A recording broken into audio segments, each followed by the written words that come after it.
unexpected PAO words, and you can get straight into your flyby. Copy all AGA.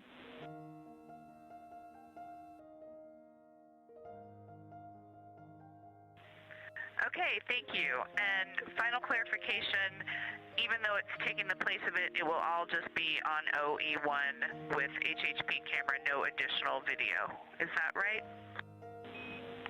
Affirm.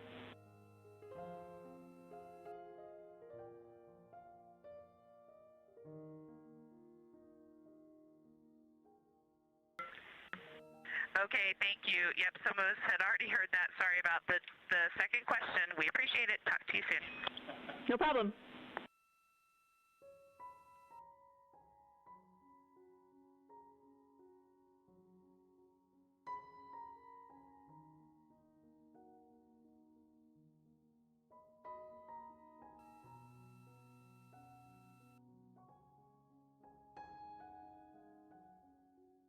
Those communications between NASA astronaut Christina Koch and Canadian Space Agency astronaut and today's Capcom, or capsule communicator, the one person here speaking with the crew right now, that is Jenny Gibbons. She is an Artemis II backup crew member here in Mission Control Houston.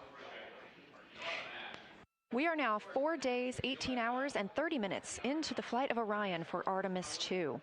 The Artemis II crew inside Orion lifted off atop the Space Launch System rocket on Wednesday, April 1st from NASA's Kennedy Space Center in Florida.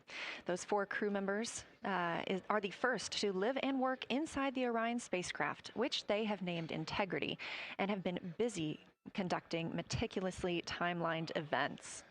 It was a beautiful ascent from Kennedy Space Center. One of those early events was the proximity operations demonstration, during which NASA astronaut Victor Glover, the Artemis II pilot, manually flew Orion after having just detached from the interim cryogenic propulsion stage as if they intended to dock. This was practice for future Artemis missions, during which astronauts in Orion will dock with the lunar lander that will take them to the surface of the moon. About 24 hours after launch, 25 hours actually, Orion then conducted TLI, the translunar injection burn. This 5-minute, 50-second burn committed Orion to departing high Earth orbit and set us up for today's flyby. That translunar injection burn also served as the spacecraft's deorbit burn. It slingshots Orion around the moon and sends the crew on a free return trajectory, with splashdown approximately 7:07 p.m. Central on Friday, April 10th. Last night on Flight Day 5, the crew entered the lunar sphere of influence, the point at which the pull of the moon's gravity will become stronger than the pull of Earth's. We've also been getting some great views inside the cabin of the crew members living daily life, from working out to eating, taking photos, and making memories together. But they've also been taking some beautiful views of our home planet and of the moon, and we expect many, many more of those following today's activities.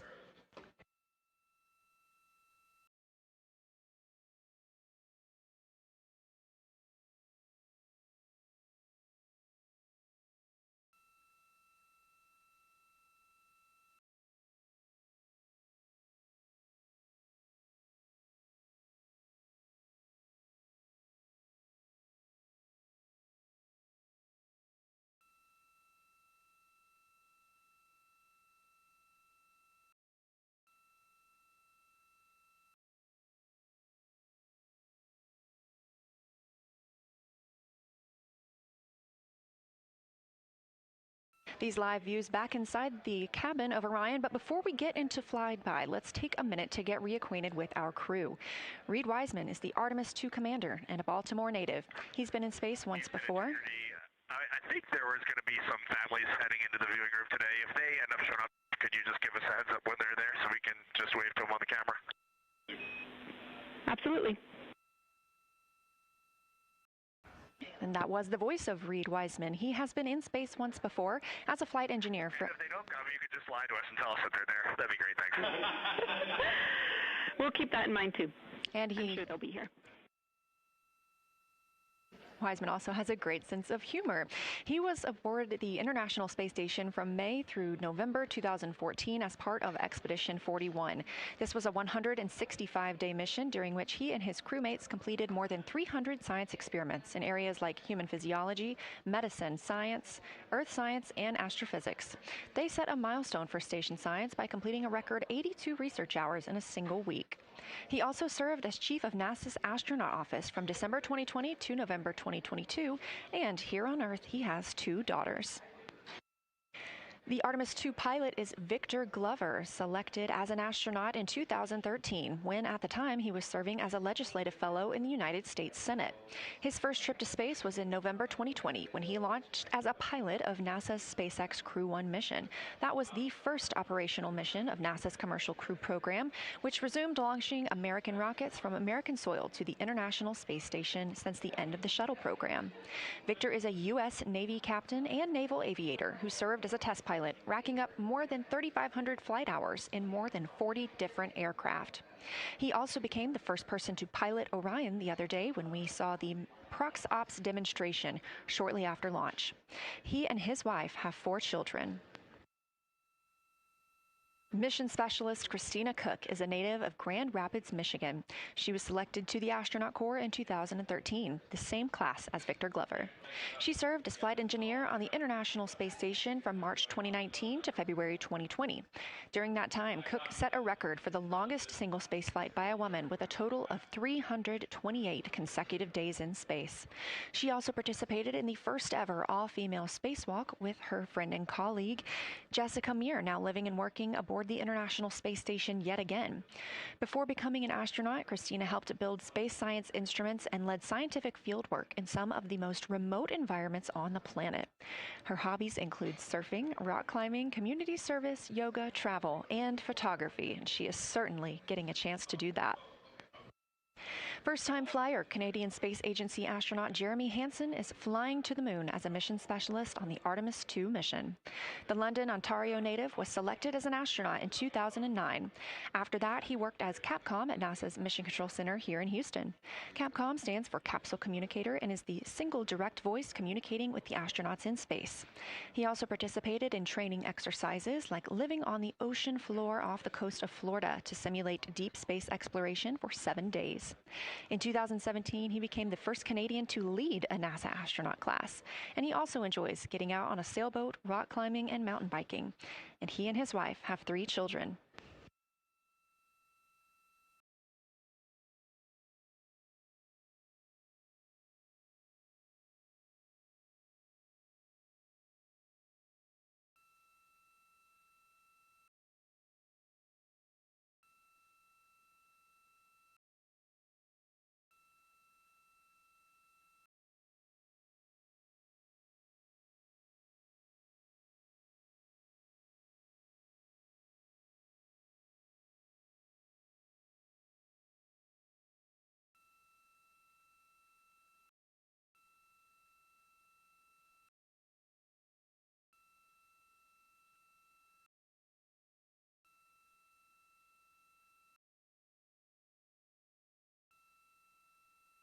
As you can see, the crew members have dimmed the cabin lights inside Orion.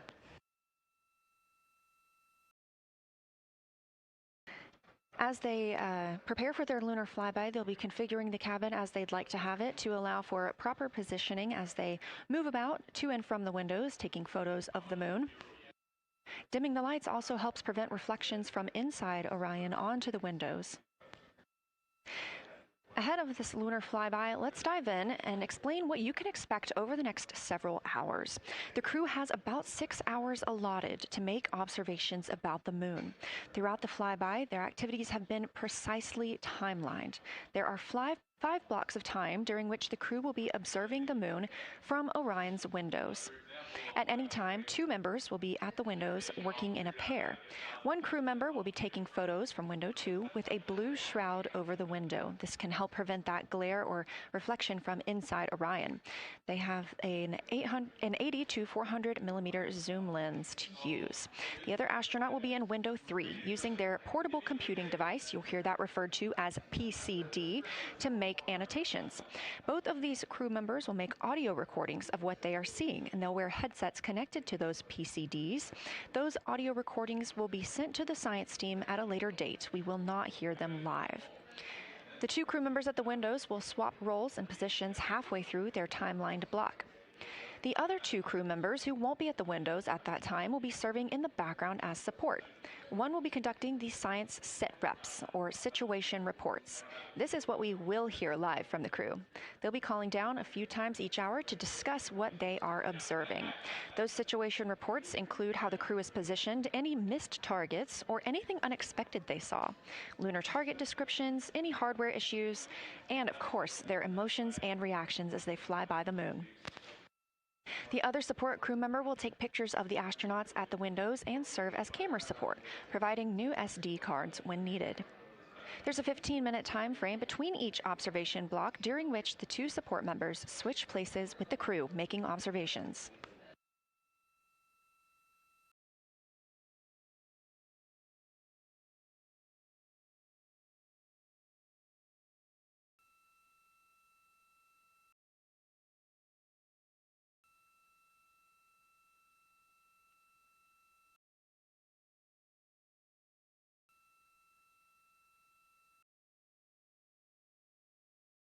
Two views, both coming from Orion. There on the left, the inside of the spacecraft, and on the right, a view of our moon, the destination for today.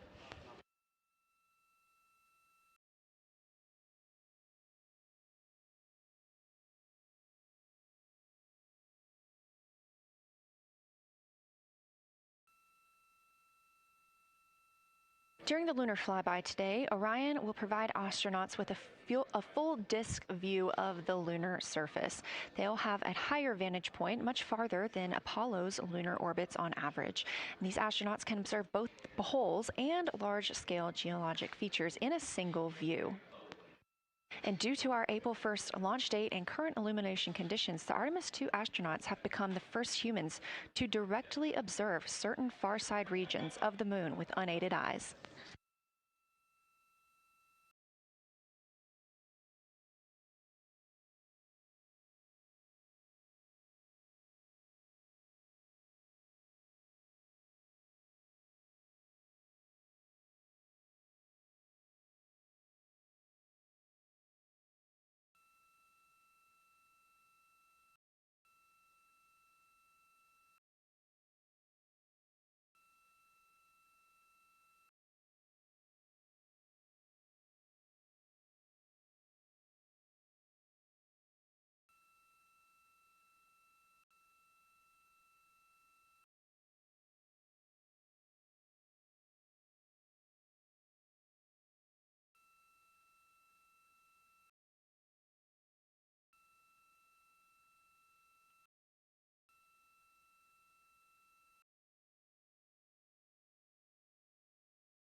Great, thank you.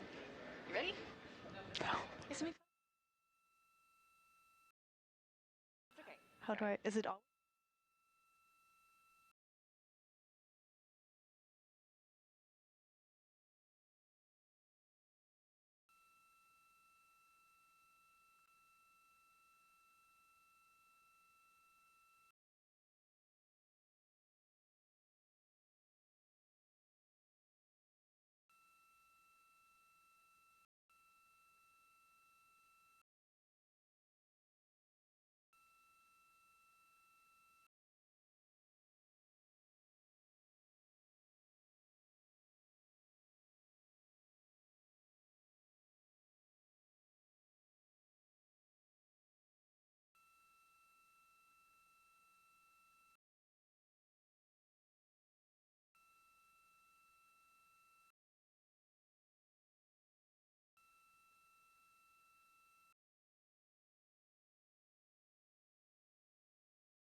We are now 36 minutes until we see the Integrity crew pass the Apollo 13 distance record. And joining me on console, I have Julian Gross, the Artemis curation lead. Thanks for joining me today. Thanks for having me. I'm very excited to be here. We're very excited to have you. So can you tell me about your role as Artemis curation lead and what that entails? Yeah, so for the overall Artemis campaign, I'm the Artemis lunar sample curation lead. That means I'm helping NASA to return the next set of lunar samples from the lunar surface. And for Artemis II specifically, I'm one of the science theme leads, and specifically I'm responsible, or the voice, for impacts, poles, and landing sites. Fascinating. So what helped us select the targets that the crew is going to be photographing today? So we had a plan coming in where we basically made a list of all the available targets during the April launch window, because before you launch, we wouldn't exactly be sure which targets would be visible. And so once we launched, we then were able to cut down on that list and prioritize our targets. And the 5 theme leads came together and really discussed and talked through which the long lens configured for lunar flyby. Which targets we could then see and prioritize. And so that made it into our plan. We worked then with timeline to make sure that all the targets are visible. Some targets are time dependent, like Earth-SET or Earth-RISE, and some targets will rotate out of view when Integrity starts going around the moon. And so we put these in early so that the crew has a chance to describe those to us. Fascinating. I cannot wait to hear what they have to say. So we just heard them say that their long lens is configured. That's very exciting. And for us, when we look at the moon from Earth, what features are we seeing that the crew will also fly by today?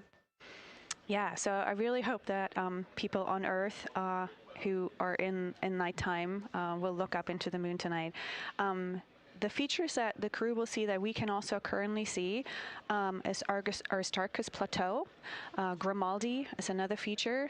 They're going to be sort of on our limb. And then Oceanus Procellarum, that really dark, large area on the near side that we can see. The crew is going to see that in the beginning. The more they fly around, the less of that they will see. So those are targets we will hear them describe early on in the flyby.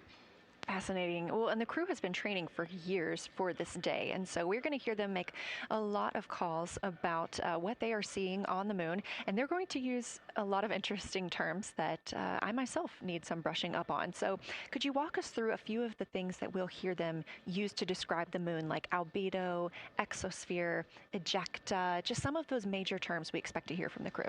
Yeah, of course. Albedo is basically a term of a reflectiveness of the surface. And so high albedo usually for the moon means bright areas, and low albedo means like darker areas. And so when you look into the night sky, you can see the high albedo areas are the white parts and the low albedo ones are the darker areas.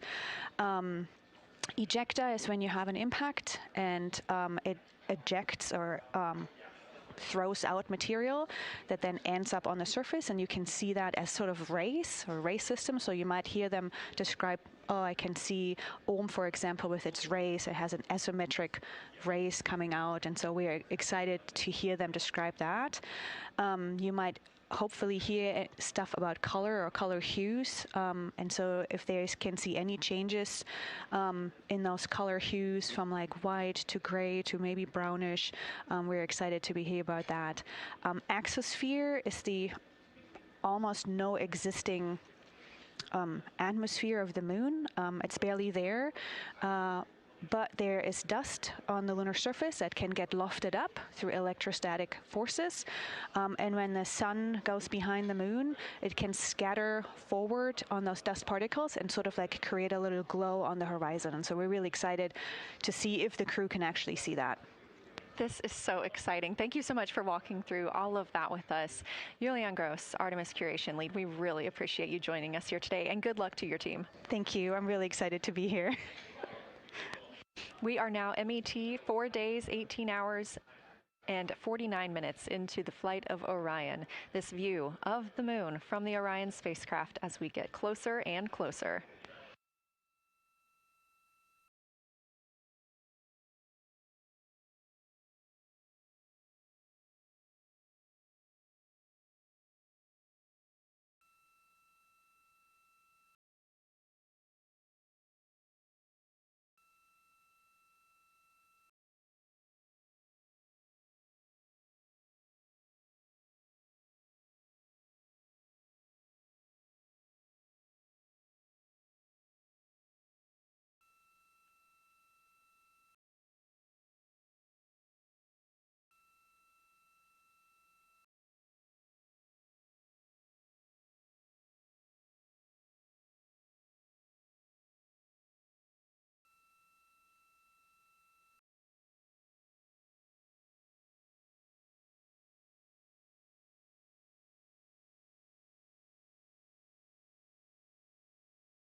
We're live here in Artemis Mission Control at Johnson Space Center in Houston, Texas, just about 32 minutes away until the crew surpasses the record set by Apollo 13 as the farthest astronauts to ever leave Earth. This view coming from a camera mounted on the tip of one of Orion's 4 solar arrays. Each array has a camera on its tip, and so we anticipate getting views throughout the lunar flyby. Of course, except during the point of loss of signal when the spacecraft flies behind the moon.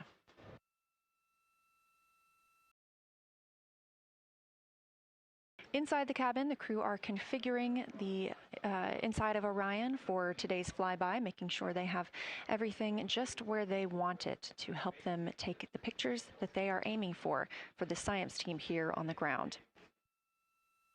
Coming up in just a few minutes, we will have a pre-lunar flyby conference. During that Lunar Flyby Science Crew Conference, our science officer here on console, Kelsey Young, will be speaking directly with the crew members about their targets, about their goals for today, what they expect to see, and what we are hoping to hear from them.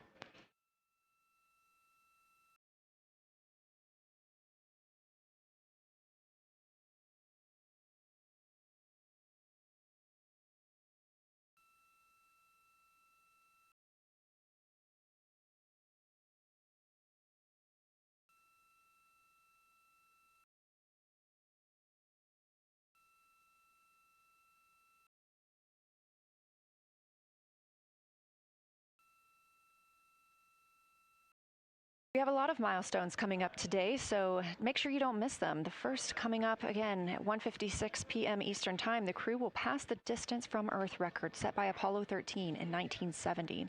At 2:45 p.m., lunar flyby officially begins. The crew will have that time on their schedules to begin photographing and providing audio recordings of what they are seeing on the moon. At 7:02 p.m., Orion will make its closest approach to the moon, approximately 4,070 miles away. Of course, all of these numbers are going to have to be confirmed following the flyby. These are estimates, and we are working with orbital mechanics. At 7:07 p.m., Orion reaches its maximum distance from Earth, approximately 252,760 miles away from us all. At 8:35 p.m., the spacecraft will enter a solar eclipse. The crew will become the first to see a solar eclipse from the moon.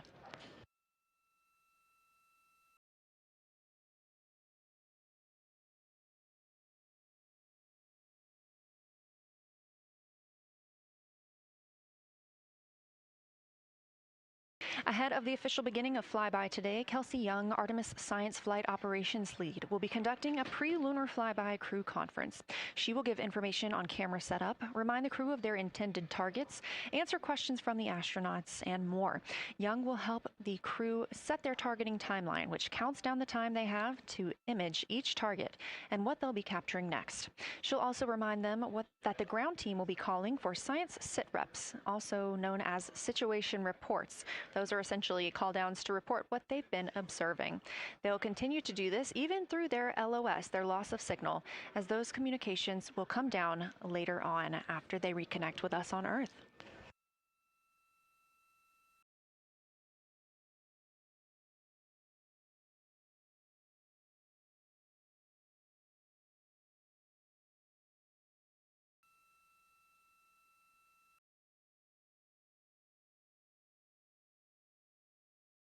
This view in the cabin, you can see the crew members are already using their cameras, getting set up, and they have dimmed the cabin lights to allow them better visibility outside of the windows and fewer reflections. Now, 28 minutes until they become the humans to travel farthest from our planet.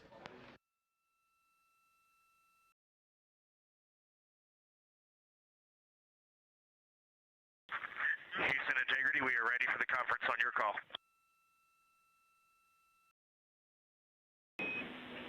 Houston is ready for the conference, passing you over to Science.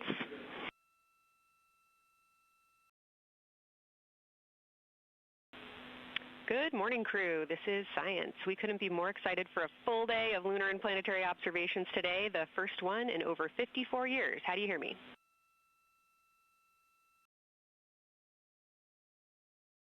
We hear you loud and clear, and Kelsey, you just got to know you're pulling us away from the moon right now, so let's go. Message received. I will keep it tight here. I did just want to start with a thank you on behalf of the Lunar Science team and the entire lunar and planetary science community, of which you are absolutely a part, for what you've already done in this mission and what you're going to do today to inspire the next generation of scientists. I have to say Moonjoy is the new term that's already become our team's new motto, so thanks for that. In this conference, we'll cover hardware and config reminders, and then I'll just briefly, as you said, cover today's science plan. I'm assuming you already have your LTPs up. Confirm that, and I'll jump quickly into the cabin config reminders.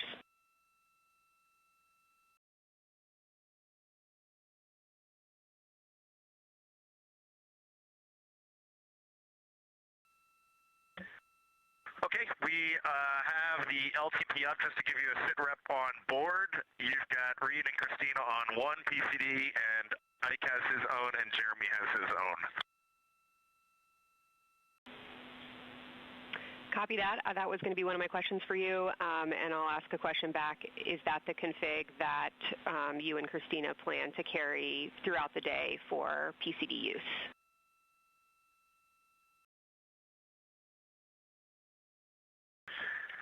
Negative, Kelsey. Our plan for PCD use is we have run the power cables to Windows 2 and 3, and we are going to leave one PCD. The yellow PCD will be in window 2, and the green PCD will be in window 3, and we will do that the whole day. And then the red PCD will be a rover.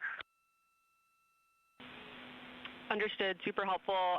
Recommend when you guys switch in and out of PCDs to add your initials to your OneNote annotations, just so we can keep track of whose is who. And then given that you have 3 PCDs instead of 4 for the data transfer at the end of the day, recommend making a new subdirectory entitled For Science for your own photos, or with your initials, that we can keep track of which pictures came from which flashcards.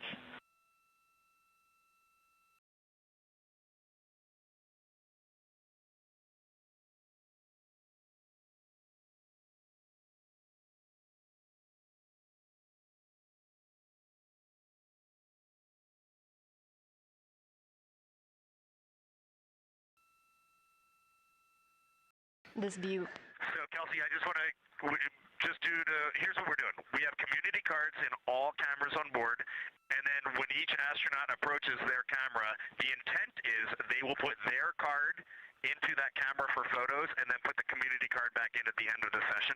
But just know it is harder to manage cards than we thought, and we don't want to miss science, so it might end up a bit more disorganized. Understood. Thanks for that essay. Just read the flashcard numbers down when you get a chance, and we'll follow your lead on the best thing to do operationally during the flyby. With that, I'll move on to Windows. So the window characterization DFTO you guys did a few days ago confirmed that window 2 is ideal for imaging, so no change to config of photographer in window 2, observer in window 3, and science at reps in window 1.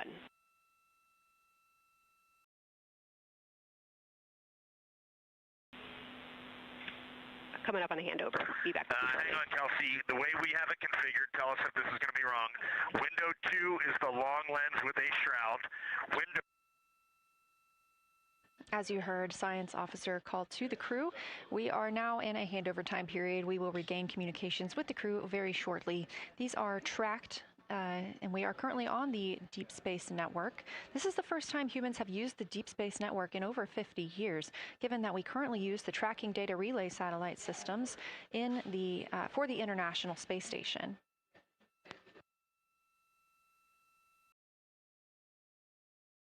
This view from Artemis Mission Control on the right is Kelsey Young. That's who you hear speaking with the crew. Young is the Artemis Science Flight Operations Lead, and we also look forward to speaking with her here today.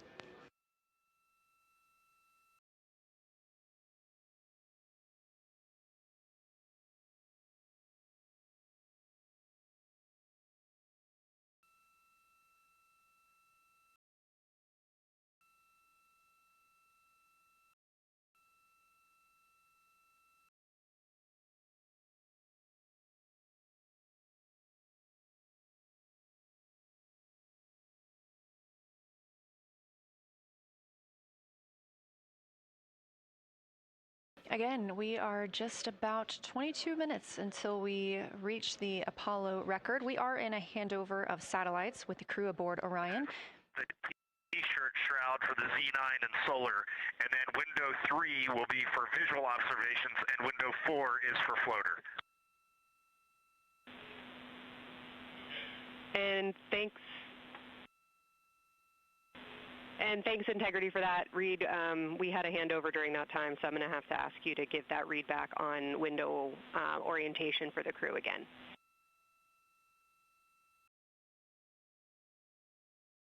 Okay, we are happy to change it, but the way we have it configured right now is window 1 has a T-shirt shroud for the Z9 for solar. Window 2 has the shroud for the long lens for both lunar and solar.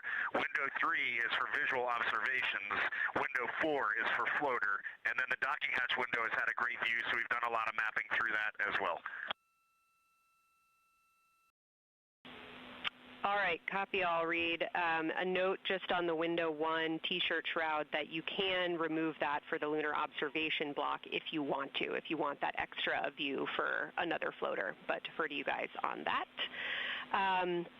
You are go to use the full 400 millimeter zoom on the long lens, but where possible, try to keep the end of the lens flush with the window to prevent imaging through the multiple window panes at an angle. And if you have to take an image at an angle, recommend you limit the max focal length to 200 millimeters or simply acquire the images at multiple focal lengths.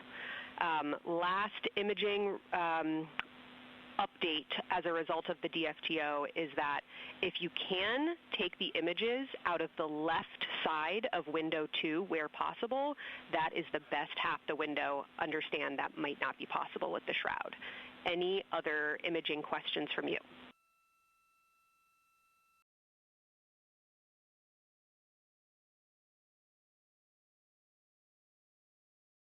Okay, copy that. Okay, last couple reminders. Don't forget the ability to take the wave files to tag imagery that you are wanting to follow up on using the FN3 button on your camera. And then a couple quick notes on your LTP. We have refined your precise flyby timing since generating the LTP.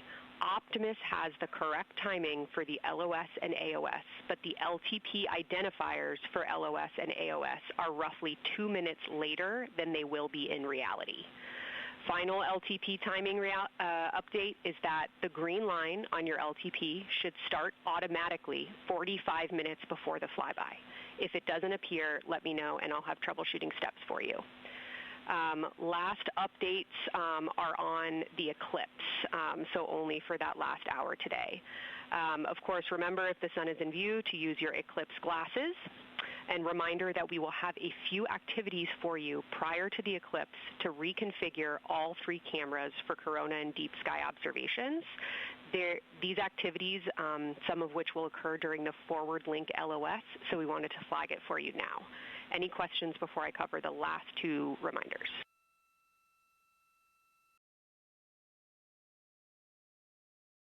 No, we have no questions on that. Last couple eclipse reminders, the sunset period and the first roughly 23 minutes of the eclipse will fall during that forward link LOS, but we'll still have a return link, and we're still looking forward to your science sit reps and observations during that time. And I do have a reminder for you on your preferred starting config for the eclipse in terms of role responsibility. Let me know if you want me to read that up or if you guys have that in your minds already.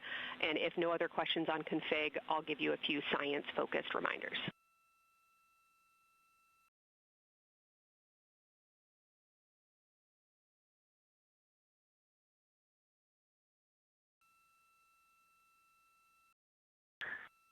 Give us a quick high level, but we see it in Optimus, and I think we got it squared away. But give us your quick Kelsey high level. Okay. A couple changes from the first LTP you studied is that Glushko is the only feature that the same pair will view twice. That's Reed and Jeremy. That's why that's the only target you see that is marked as 1 of 1 and one of two and two of two. So Ohm and Oriental are in there twice, but they're by different pairs, which is why you don't see them marked accordingly. A note from feedback on your observations so far over the last couple days, a reminder that if you note structure and texture as well as color and albedo, please note any correlation between the two, and also a reminder that negative observations are still valuable science. So a lack of color or a lack of structure associated with color is also valuable.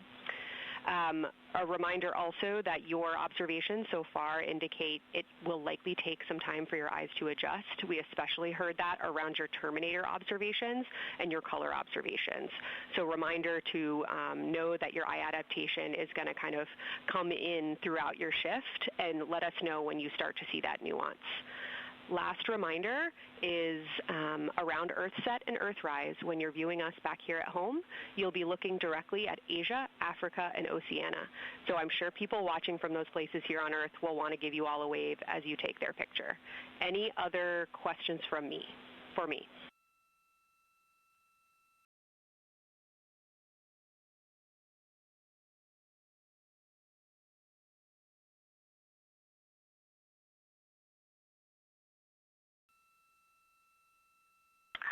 And Kelsey, hey, when you're talking window 2 left and right side, just can you say towards window 1 or towards window 3, and then we'll know that we are talking the same language? Absolutely. So I mean that the side of window 2 closest to window 3 is preferred for imaging.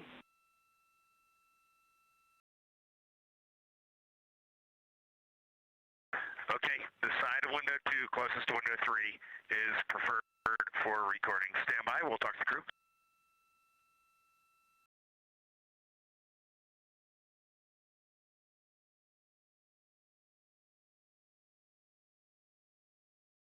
Again, we are in our pre-lunar flyby science conference with Kelsey Young.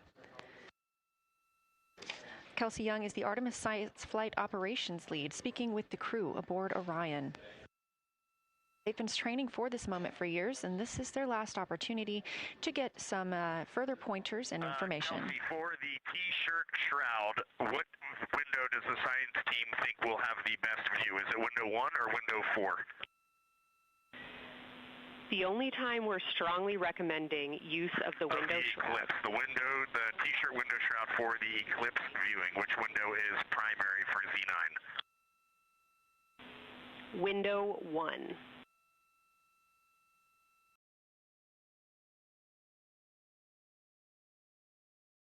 Okay, awesome. So we have got that all set up. And just to be 100% sure, window 1 is the most port window by the food warmer.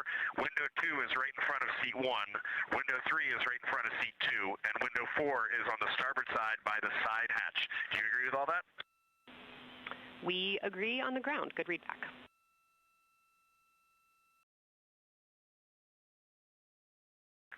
Okay, that's awesome. Kelsey, we're going to close with happy words. It's just incredible. I wish you were up here to see all the smiling faces, to hear all these terminologies being thrown around, and we are just fired up to get started on this day. Let me pass the mic around if anybody has anything to add. Kelsey, it's so great to hear your voice on the loops. I just want to channel everything that you guys are probably feeling right through my eyes and heart. It is awesome to see the side of the moon. You guys made us excited for this day, and we couldn't appreciate it anymore. And we are ready to hopefully deliver on all the awesome training you guys have provided. I'll just add, Kelsey, it is blowing my mind what you can see with the naked eye on the moon right now. It's just unbelievable.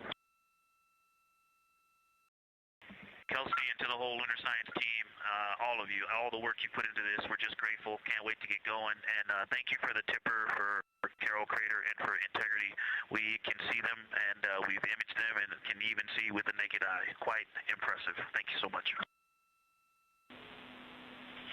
Beautiful words, you guys. Thanks so much. And I got video of the science team right now, and they are all absolutely buzzing. Looking forward to today.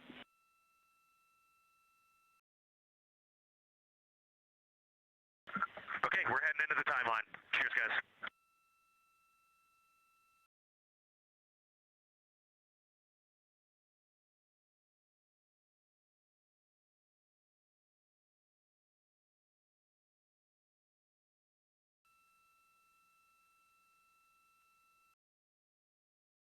Of the pre-lunar flyby science conference with Dr. Kelsey Young.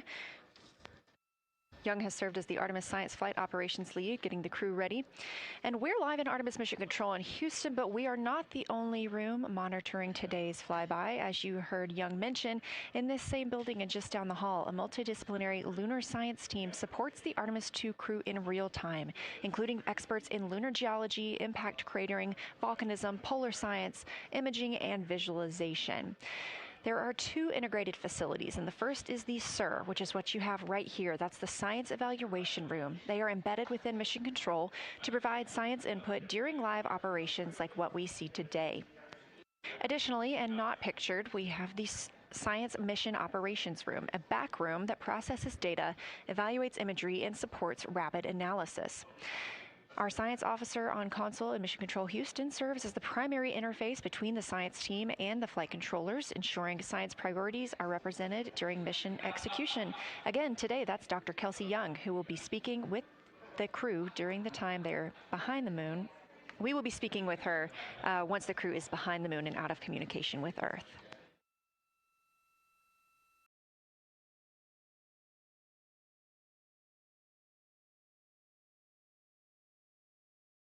Back inside the Orion spacecraft on your left, closest to the camera, NASA astronaut Christina Cook.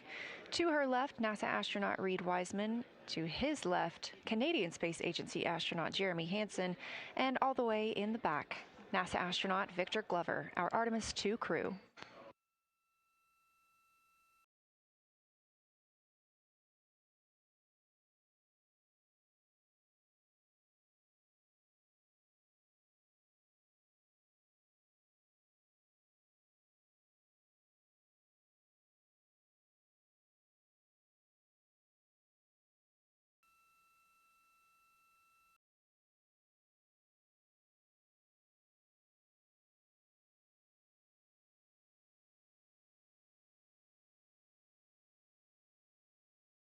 We are now approaching 8 minutes until the crew surpasses the Apollo 13 record. Currently 12,599 miles away from the moon, 248,507 miles away from Earth.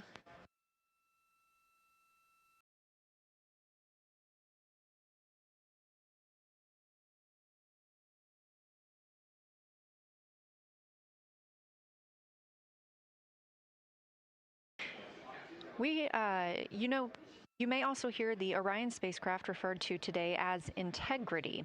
This was named by the Artemis II crew. It is Integrity crew, we have Reid's family in the viewing gallery. You're welcome to say hello.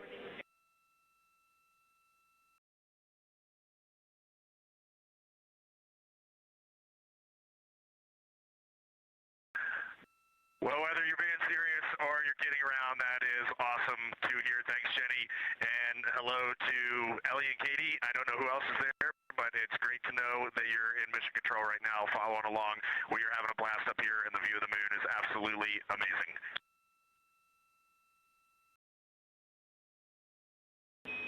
I'm seeing a lot of hearts come out of the viewing gallery and even more smiles. Thanks, Reid.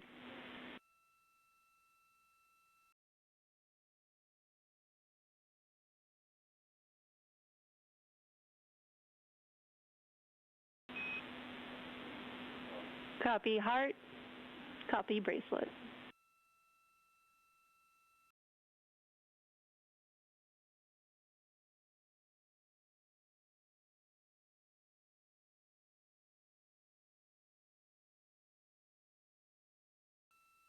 that call from Capcom Jenny Gibbons, Canadian Space Agency astronaut and Artemis II backup crew member, letting Reid Wiseman know that he has family here to support him today in the Artemis Mission Control viewing room.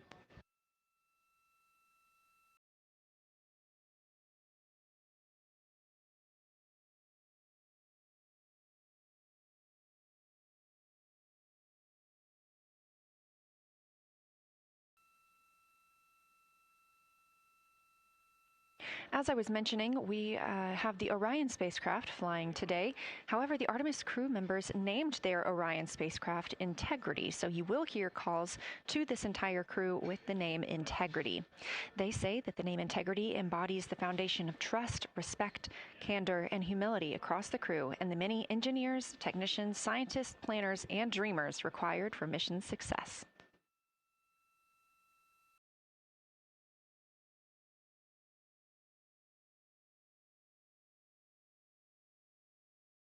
This view live from the outside of Orion as we continue.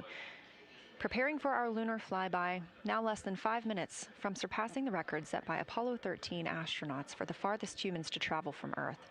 This will not be the farthest that Integrity travels today. They will continue until they reach approximately a distance of 252,760 miles. That would be about 4,105 miles farther than Apollo 13. However, these numbers are our targets, and we will get confirmation on those numbers as soon as we possibly can and share them with you all.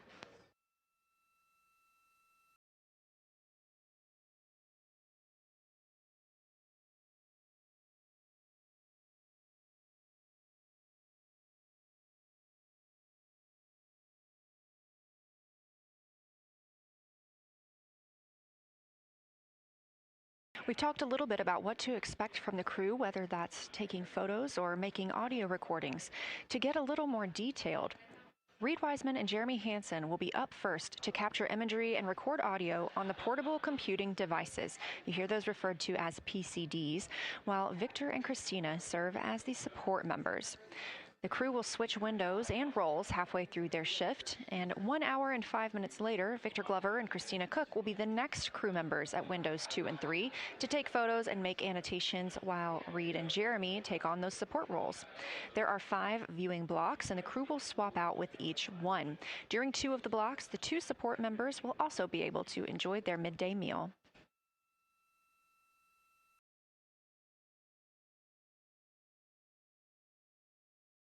At least 3 times per block is a science sit rep. Again, situational report. This is partially an operational status, reporting back if they missed any targets or gotten any specific ones, if they have issues with their camera or any other operational items. The other part is an actual description of the moon. This task is done by one of the support team astronauts, so that's not the crew currently taking photos or making annotations, but they do have windows 1 and 4 that they can float up and provide that information from. If you watch the entirety of the flyby, you'll also notice the crew will be photographing some targets multiple times to get observations in different lighting conditions. This is due to Orion changing their location throughout the flyby.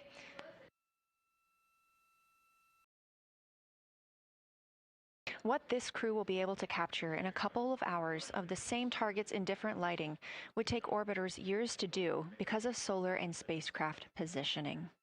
This crew has studied the moon extensively, and they're also familiar with what the science team calls the Big 15.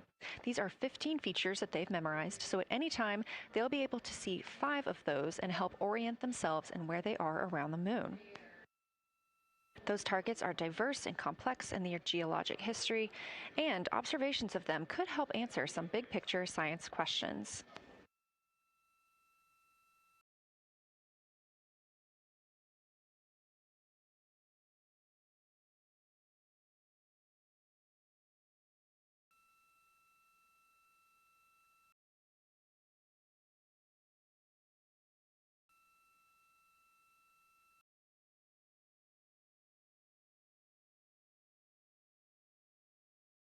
If you've been following the mission, you can see that the configuration of the cabin is a little bit different than what it looked like on launch day.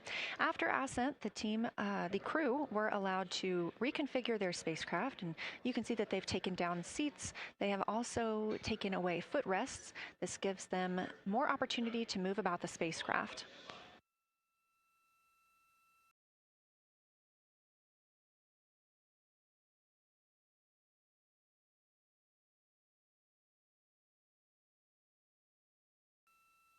Orion itself has 330 cubic feet of habitable volume. That's about the size of 2 minivans and is 60% more cubic volume than the Apollo spacecraft. We are standing by for the Integrity crew aboard Orion to surpass the Apollo 13 record.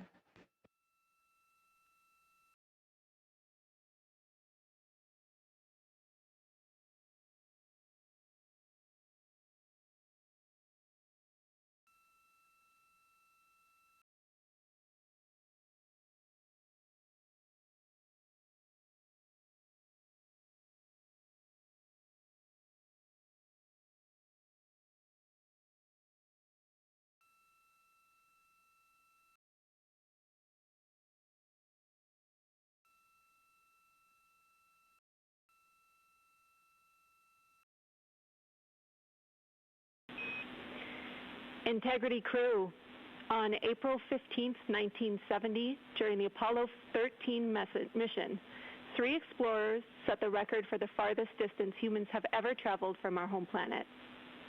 At that time, over 55 years ago, Lovell, Swigert, and Hayes flew 248,655 statute miles away from Earth. Today, for all humanity, you're pushing beyond that frontier. Integrity, over to you.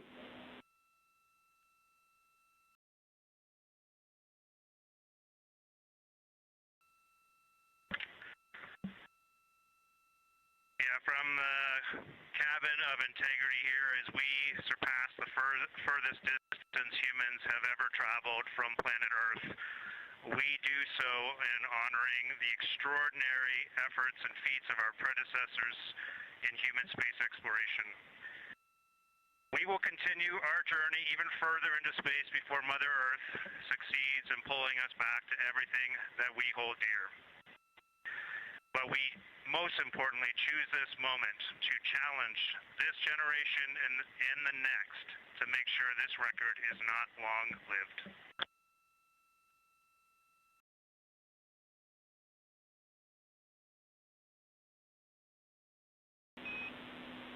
Thank you, Integrity, and congratulations to you and the rest of the Artemis II team.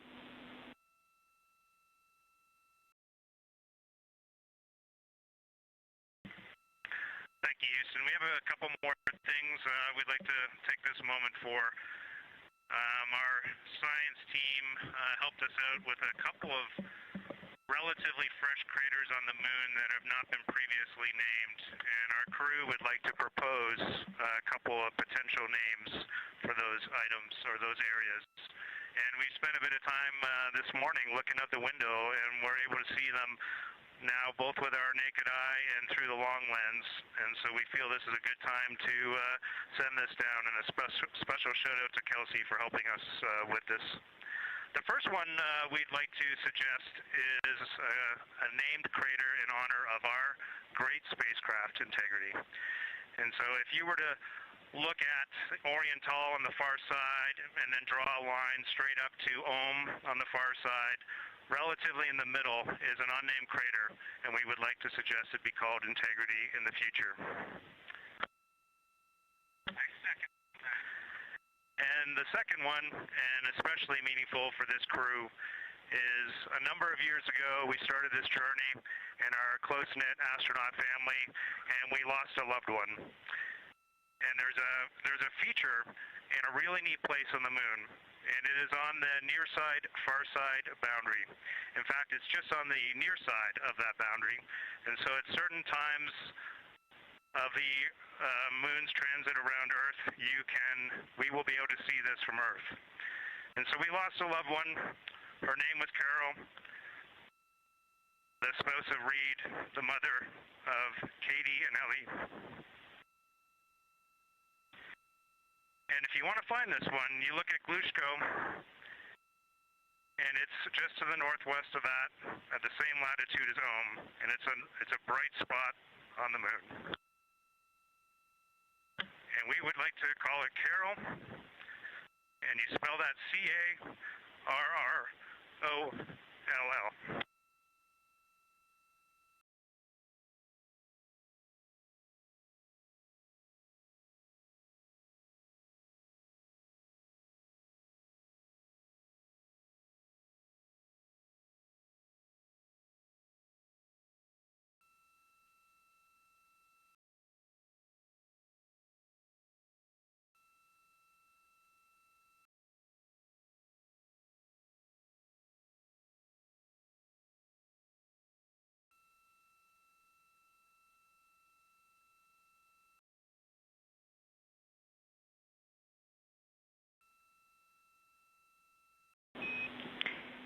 Integrity and Carroll Crater. Loud and clear. Thank you.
As the Artemis II crew passed the record set by Apollo 13 for the farthest humans to ever fly from Earth at 12:57 p.m. Central Time, 1:57 p.m. Eastern Time, Canadian Space Agency astronaut Jeremy Hansen shared. We're getting ourselves all put back together now, and we are going to dim the cabin lights and prepare for our science objectives ahead.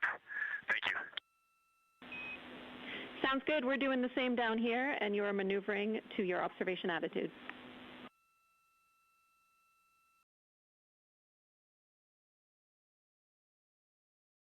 As we pass that Apollo 13 record of the furthest humans to ever fly from Earth at 12:57 p.m. Central Time, 1:57 p.m. Eastern Time, the Artemis II crew shared some poignant words, specifically Canadian Space Agency astronaut Jeremy Hansen. The crew also called down 2 craters not yet named that they would like to name. One, Integrity, in honor of their spacecraft, which they have named. That's near the Ohm crater.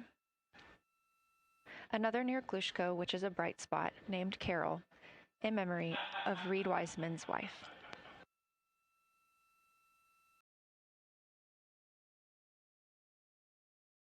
There was a moment of silence here in Mission Control Houston. And now the team and the Artemis II crew are ready to begin their lunar flyby.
We are 4 days, 19 hours, 31 minutes mission elapsed time of the flight of Artemis II, our 4 astronauts aboard Orion. Today is our lunar flyby day.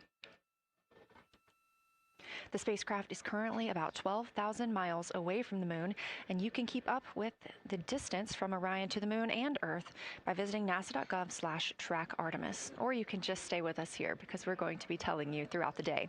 They are currently 248,834 miles away from planet Earth.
Coming up next on the crew's timeline today will be their cabin configuration portion. You heard some calls down to Science Officer Dr. Kelsey Young earlier about how they have configured the cabin so far. This is just a little bit more of timelined activity for them if they need to further do so. On flight day 3, the crew had time on their schedule allotted for configuring the spacecraft cabin for how they intended to arrange it today. Of course, they had to take down that configuration for another test yesterday of their Orion crew survival system suits. But configuring it on flight day 3 allows them the opportunity to get a chance to see what works for them now that they are in the microgravity environment.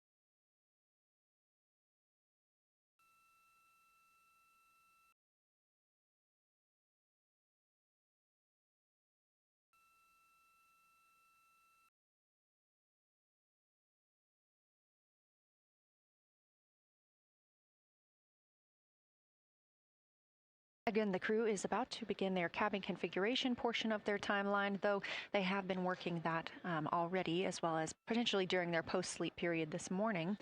The official lunar flyby observations are slated to begin in just about 40 minutes. That's when we'll have the crew at the windows photographing the moon, as well as making calls down about what they are seeing.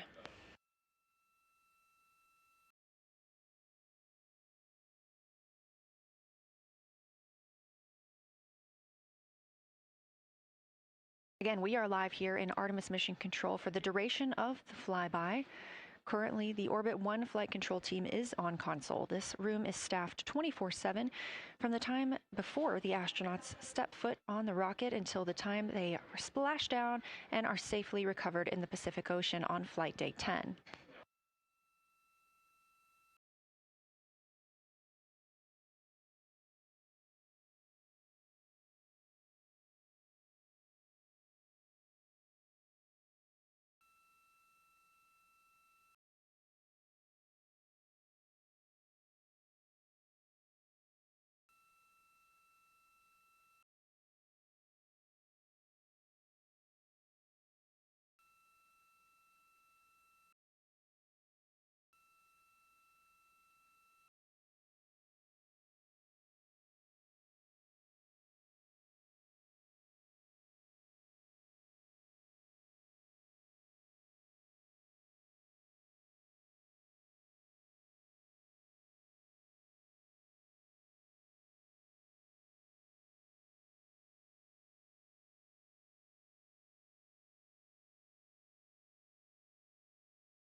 Again, this is Artemis Mission Control here in Houston. We are now 11,777 miles away from the moon. We did pass the Apollo 13 record of farthest humans away from Earth at 12:57 p.m. Central Time, 1:57 p.m. Eastern Time. That distance, 248,655 statute miles from the Earth, continuing to be exceeded by the crew. They will reach their farthest distance from the Earth around 6:07 p.m. Central Time. At that time, they will be in an LOS, or a loss of signal, with us on Earth, as they'll be flying behind the moon.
As the crew gets into their cabin configuration preparations, we are joined by Dr. Sarah Noble, the Artemis Lunar Science Lead. Thanks for joining us here today. Yeah, it's quite a day. Yeah, we are very excited. I can only imagine how you guys are doing over there. So tell me a little bit about yourself and what your role is for Artemis II. Sure. So I'm the Artemis Lunar Science Lead, so over the entire campaign, and my job is basically to make sure that as we have this big adventure back to the moon, we actually learn new things about the moon. Fascinating. So why is the moon such an important destination today? Yeah, so the moon is a pretty amazing place. It is a great place to learn about basic fundamental processes that happen on like all the planets, like cratering and volcanology. And also it is, part of our Earth-Moon system. And, the Earth recycles its rocks pretty well, right, through plate tectonics and weathering and whatever. Most of the rocks on the Earth are geologically young. But on the moon, we have the entire record that goes back 4.5 billion years since we formed. And so if we really want to learn about what was happening in that period, like the moon is really the only place we can go. We're also thinking about going back to the moon, and we want to go to the lunar South Pole. So what makes that such an interesting destination? Yeah, the South Pole is cool, right? It's far away from the places we went during Apollo. It's different kinds of rocks there, some of the oldest rocks on the moon. It's also a place where we think there might be resources like water. There are craters that really never can see the sun because of the low sun angles there, and they get very cold. And we think that water and other things can build up in those craters, and so we're very interested to see what that might do for us. I'm very interested as well. So for some of our viewers who might be new to this, what does lunar science look like during an Artemis mission? Yeah, it's pretty exciting for us as we have sort of built this from scratch to try to understand how we can best use the crew to support our science. And so, we've developed a system. We've got a team in place. We've got a back room here in this building called the SIR, the Science Evaluation Room. And there's in fact a back room to that back room over in another building here at Johnson Space Center where we've got our teams of scientists working really hard. They're actually speaking to this room through our science officer. This is now the first time we've ever had a science officer in flight control room. So we're pretty excited about that. So we have a really voice out and up to the crew. I know, it's been so exciting to hear Dr. Kelsey Young speaking directly with the crew today, now so close to the moon. And we have a live view here of the science operation, or the science evaluation room. So this is where the majority of your team is today, is that right? Yeah, that's right. This is a big chunk of our scientists. You can see them in there now working hard, trying to get ready for the day. And then again, there's a second room where we have a lot of our data folks, where the data will first come down and they'll sort of sift through the data and get it ready for this team to take. What's the mood like right now in the SIR? It is, I would say, giddy. I think we are all, we've worked very hard for this. They have done simulation after simulation. They have worked really hard over the last couple of years to get ready for this moment. And I think everybody's just really excited to see, even already we've had some descriptions from the crew coming down, and it's so great to see their joy and our joy, our love for the moon come through. Yes, we are in for a real treat today if it's been anything like their observations the past couple of days. So how are the lunar science teams using this test flight to prepare for future missions to the moon? Yeah, absolutely. This is the way that we are building our foundation for the future, from everything from, how do you train a crew to be a geologist, right? And so, working through that, getting them classroom training, field training, building the science team, building these physical rooms that we are in, designing the software that the teams are using, and then, figuring out what happens to that data. They're going to take this data and it's going to come down, and how do we get it out to not only our team, but out to the world and the rest of the science community? Yeah, that's a great point, because when you hear these crew members talk, you would never know that they're not geologists. Your team has trained them so well. They have been very good students. Who can blame them? It's a pretty great topic. One more question for you. How does the science that we're doing on Artemis help support long-term exploration, and including our sustained presence on the moon? Yeah, you know what? We have a saying in the Science Mission Directorate that science enables exploration and exploration enables science, right? So you need the scientists, because we are the ones who are the experts in, landing site and doing analysis of landing site and making sure we can find a good place to land, to understanding the properties of the soil so we can, design our systems to manage that, understanding the radiation environment, keeping our astronauts safe, all of these things, right? But, in return, you provide us with opportunities where now we're going to be able to collect this data and collect samples and deploy our instruments and all of that. So it's a symbiotic relationship. That makes perfect sense. Well, Dr. Sarah Noble, Artemis Lunar Science Lead, thank you so much for joining us here today. Best of luck to you and your team, and I hope that you get to enjoy today too. Thank you so much. We are now getting closer and closer to our lunar neighbor. This live view coming from the Orion spacecraft and a camera mounted on one of its solar array wings.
Houston, integrity for camera serial numbers.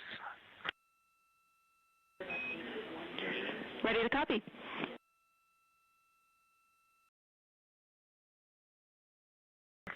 Hey Jenny, these are card numbers for the various positions. For the long lens on the D5, we will have individual cards. Victor's 1008, Jeremy 1019, Reed 1012, myself 1015. For the Z9, we will have one card that is dedicated for today, serial number 1007. For the cabin camera D5, we will have one dedicated card for today, serial number 1022.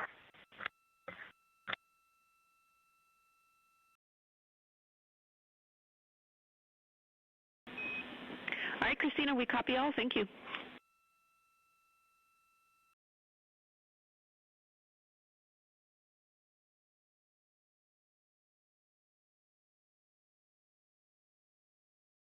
We just realized that we have Earth out window 1 and Moon out window 2, and Earth out window 4 and Moon out window 3, and it gives you the best idea of scale we have had yet. The Moon is about 3 to 4 times the size of the Earth, and it is almost full, and the Earth is just a small crescent out there. It's magnificent. I got a picture of it with the wide lens. Such a majestic view out here. Amaze, amaze, amaze. Thank you, Reed.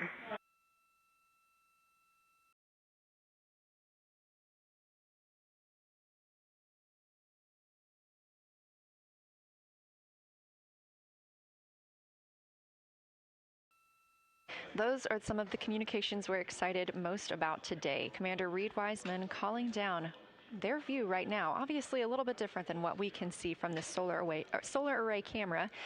They are looking through the windows of the Orion spacecraft, able to see at the same time Earth and the Moon. You also heard NASA astronaut Gina Miller calling down some of the cameras that they will be using today. The crew is in that cabin configuration portion, and we expect the lunar flyby observation period to start in just about 20 minutes.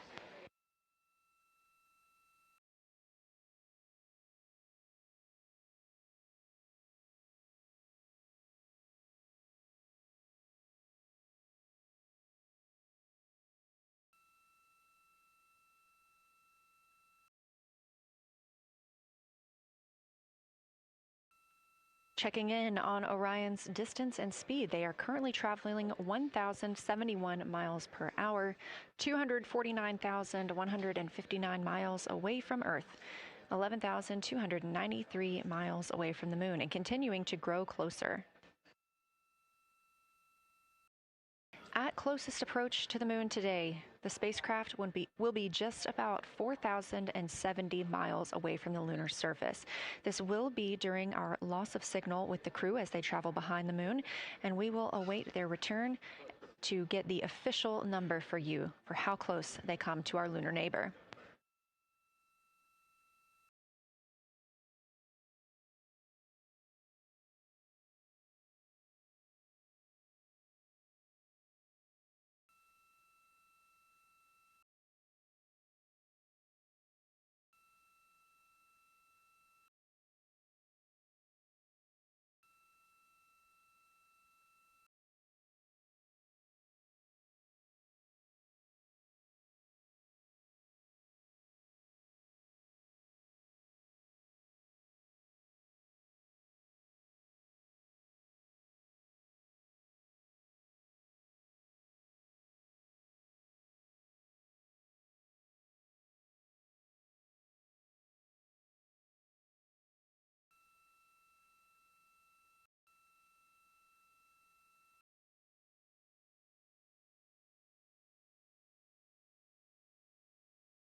Inside the cabin today, the Lunar Targeting Package is the primary tool guiding the crew observations and consists of two key components.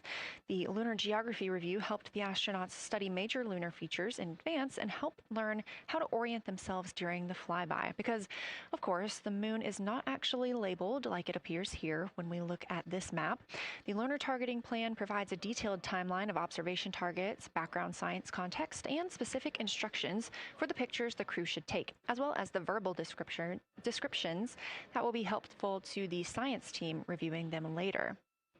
This is a screenshot from their lunar targeting package, and a screenshot specifically of that lunar. Integrity for attitude. Go ahead.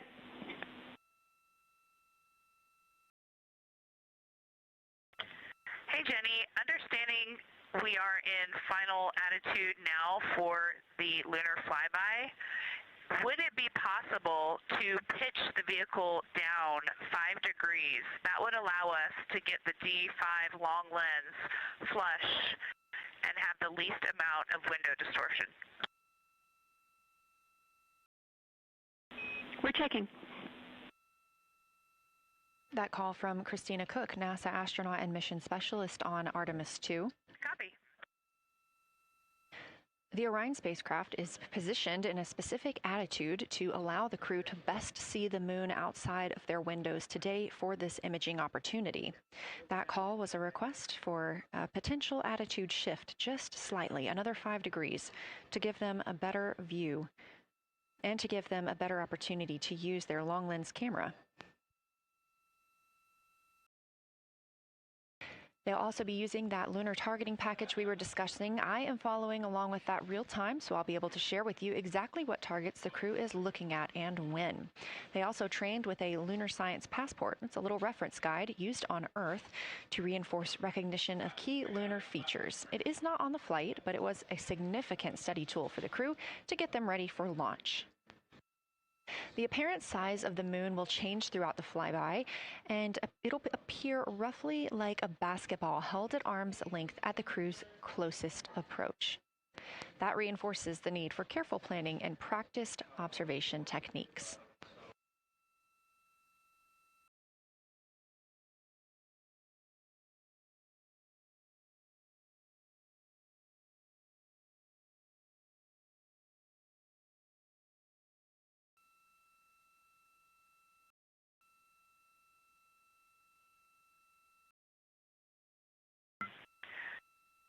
Houston, integrity for timeline. Go ahead.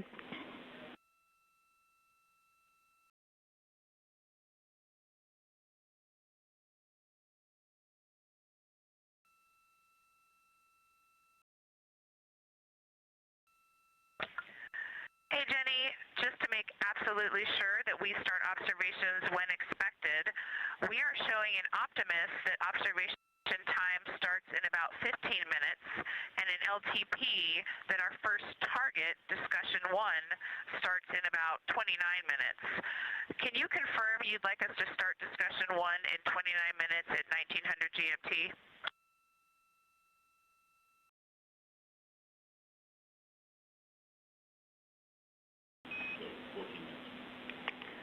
Christina, we are tracking that discussion 1 should start at 18:45. That's 15 minutes from now.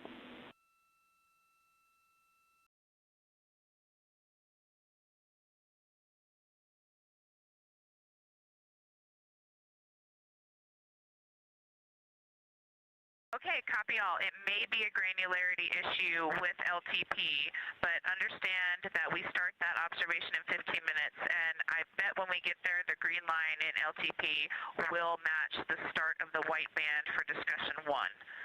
I think it's just a matter of the labeling and the granularity. Thanks for confirming.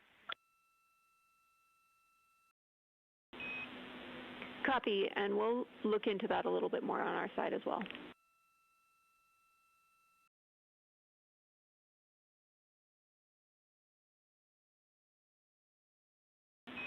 Christina, can you verify for us that your green line is moving on the timeline page of your LTP?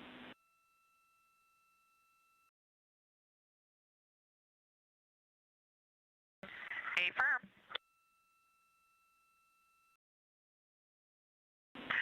Jenny, I do think we're good. Looking closer, I see the labels are just not aligned with start or end times of the white visible bands.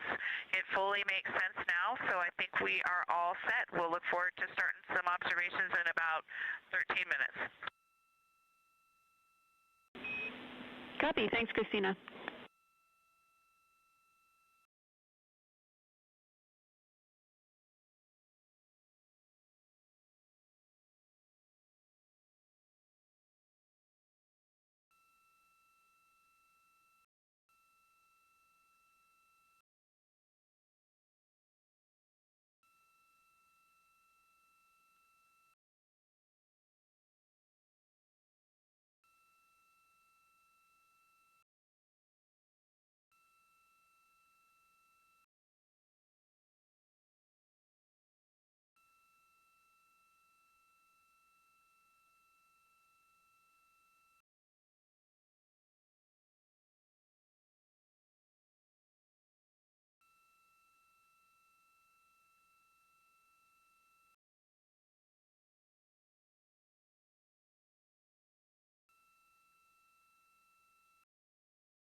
As you heard discussed, we are expecting the crew's observation time period to start in about 10 minutes. First, they'll be conducting a warm-up, warming up to their science observations of the moon. They'll be discussing with each other, helping each other orient using the major landmarks that they've studied, asking what is familiar. If we roll left, port 5 degrees, that would get the moon closer to the left side of window 2.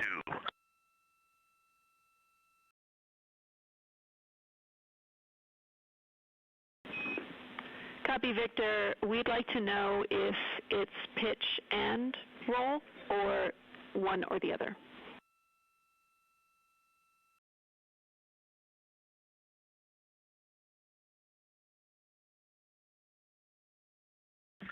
Jenny, we actually thought you already put the pitch in. Had the pitch been put in already? No, we need a little while longer to talk about it.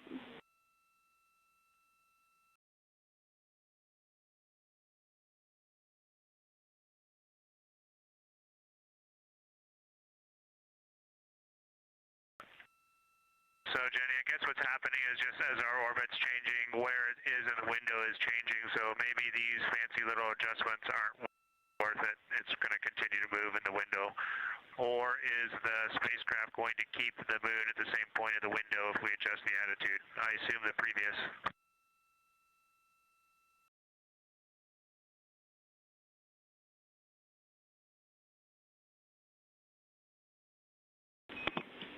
Right now, we are pointing the center of the window to the center of the moon with 2 degrees of deadband.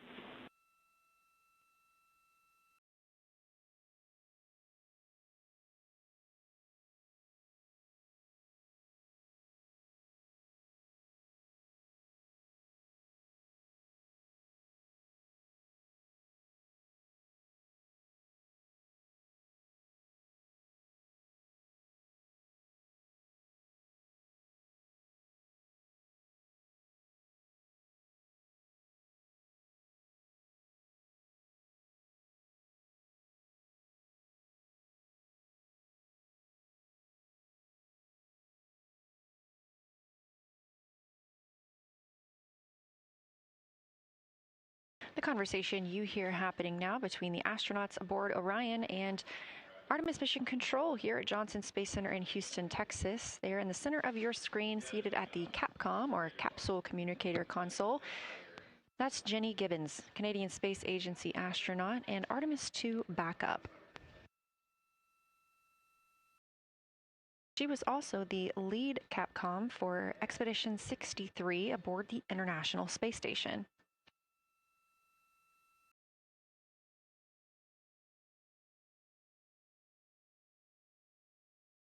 The crew is requesting some attitude changes to the spacecraft to allow them to better image the moon, our priority for today. Of course, those have to be discussed on the ground before they are put into work aboard the spacecraft, so the team is taking some time to do so. You also heard Gibbons reference that we are into deadbands. Deadbands are essentially keeping us in the lane in which we're traveling. If you're familiar with lane assist in your car, very similar in this case.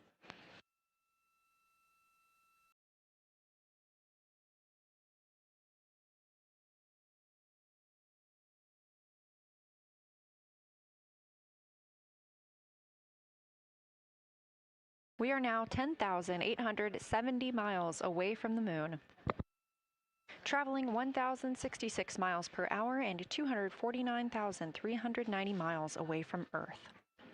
Again, we recently surpassed the Apollo 13 distance record of farthest humans have ever traveled.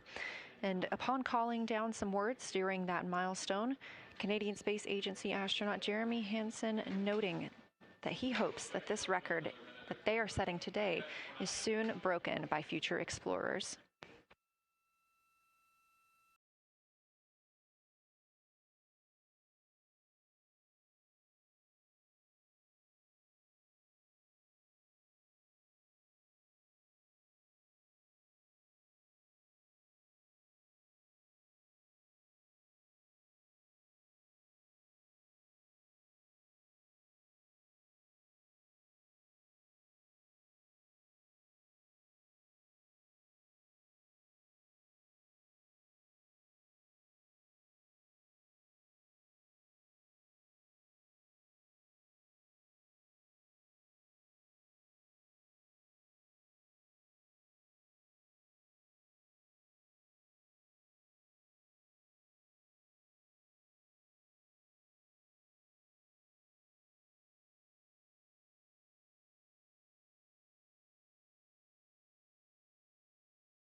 This is Artemis Mission Control. We are standing by for the beginning of Lunar Flyby.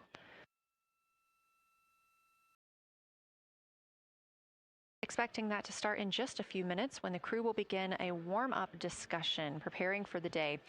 They will be capturing images along while discussing what they find familiar about the moon and what looks unexpected to them.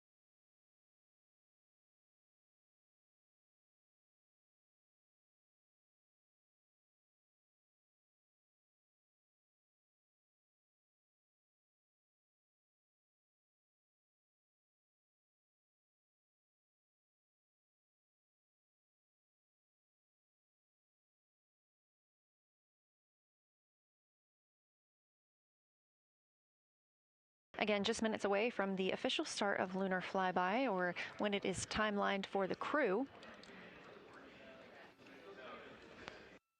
We are currently 10,726 miles away from the moon. This view on the left side of your screen coming from the camera on one of Orion's solar arrays.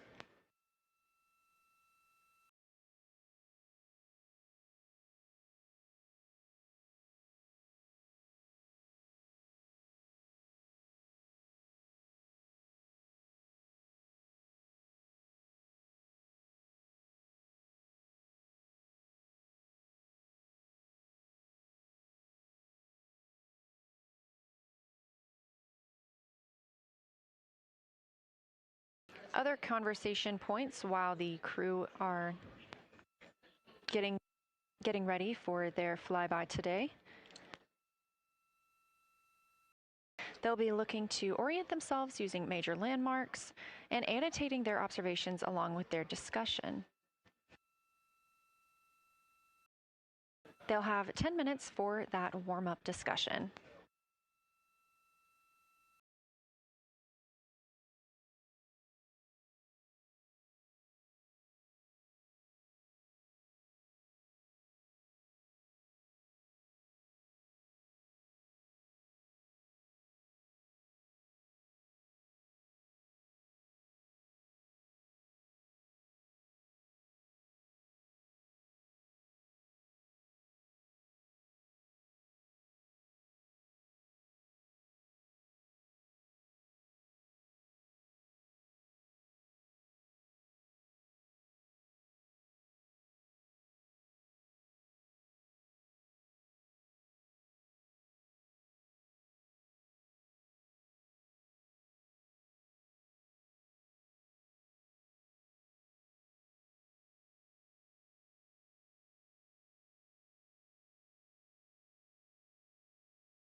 Houston integrity.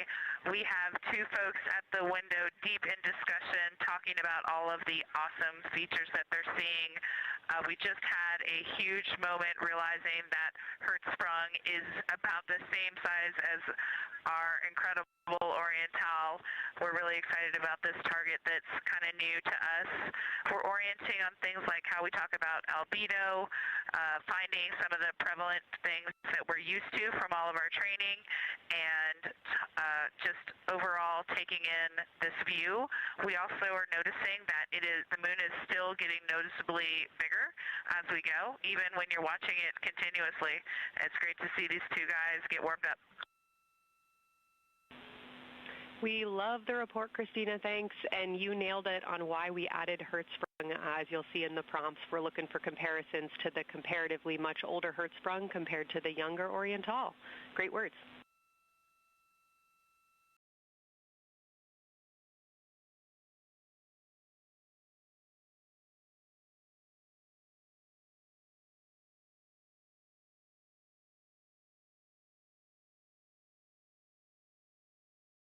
This is Artemis Mission Control. That was the voice of Dr. Kelsey Young speaking with the astronauts aboard Orion as they begin their observation period and lunar flyby.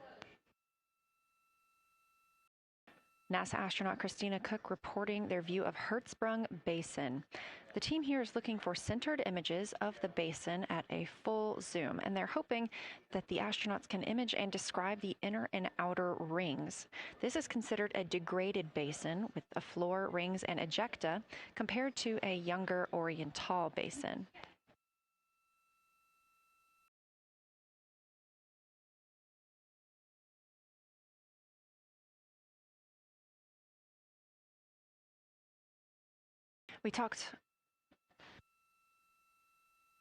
We spoke earlier with Julian Gross, the Artemis curation lead, about some of the terms we will hear the crew use today. One of those just called out, that's albedo, looking at surface brightness, or the amount of light a surface reflects.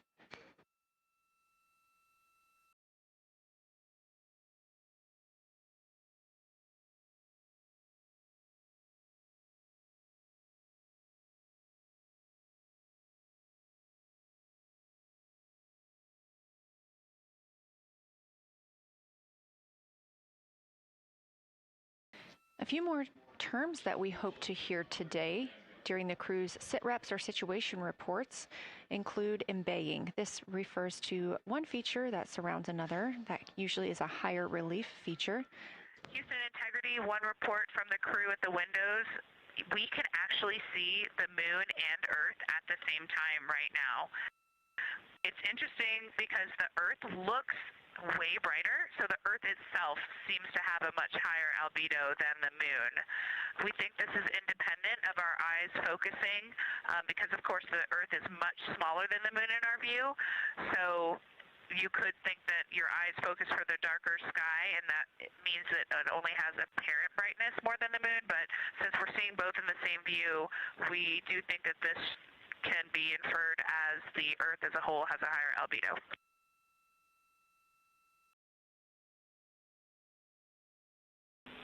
Great observation, Christina, and reminder that as you're starting to look for those subtle color and albedo variations on the moon, the relatively bright albedo Earth might make those a little bit difficult, but as your eyes continue to adjust, we expect you to start to see more nuance on the moon. Thanks.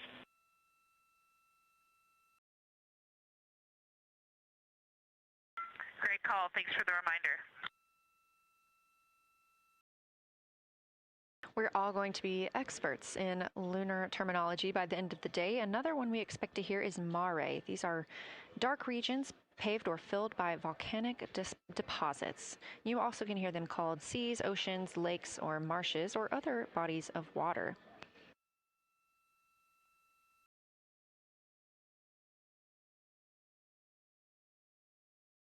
Again, we are live in Artemis Mission Control, but on the right side of your screen, that is the Science Evaluation Room, team members who have been preparing for this day for years. The crew has significantly darkened the cabin of Orion. This allows them better views outside the windows and fewer reflections from inside. They reported being able to see the moon and the Earth out the same window at this time. We are really hopeful to get those photos. Right now, this view on the left side of your screen coming from a camera mounted on one of the solar array wings on Orion outside the spacecraft. The crew is equipped with 80 to 400 millimeter zoom lenses.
The team continues their warm-up discussion. I should say the crew members aboard Orion continue their warm-up discussion.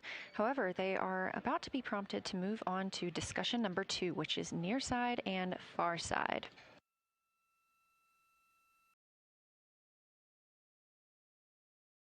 some of the things that they are looking to capture, the ground has prompted them to photograph anything that stands out to them and to compare the near side versus the far side mare in color, albedo, topography, and texture. They also want the crew to compare the appearance of rayed craters in the near side mare versus in the far side highlands. Of course, a reminder that some of the items that the crew, or some of the landmarks the crew are seeing today, is the first time that humans have ever laid eyes on those portions of the moon.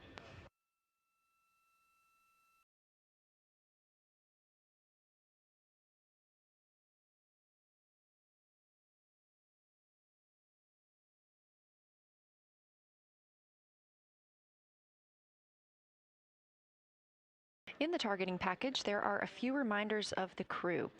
For the crew, there are time-sensitive observation reminders and science sit-rep reminders. Integrity.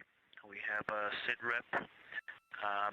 The targets that are being discussed right now, it's the far side, near side comparison, and hearing some great discussion of browns and greens in the Aristarchus Plateau and how those disappear as you go toward the North Pole, and then over to the far side, you lose the color. You've got Jeremy in window 2, Reed in window 1, having a great discussion. Christina's under window, I'm sorry, Reed is in window 3. Christina's under window 1, documenting the discussion. And we've got the lights completely off in the cabin. There are some LEDs that we cannot put out that do provide some light scatter.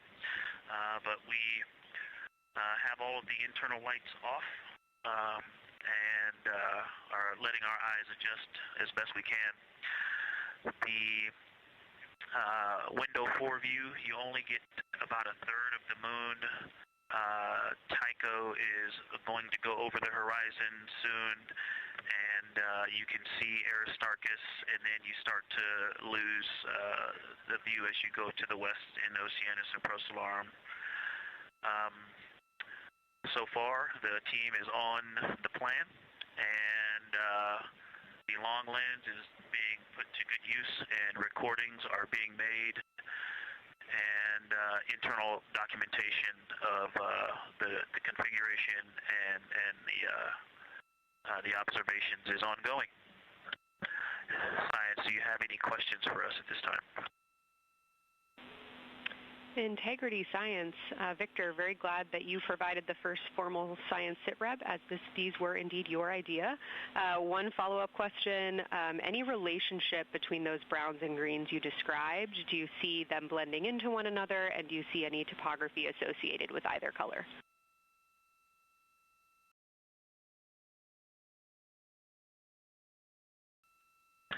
I don't want to bother the window team. I just heard that, overheard that, and so I'm sorry I don't have that detail yet. I will eavesdrop and see if I can pick that up. I will try to answer that at some point. I also heard a comparison of the albedo in Aristarchus, that crater, the very high albedo spot you can see on the near side. There is a feature called, I believe, Burgess Alpha, that is equally or maybe higher albedo.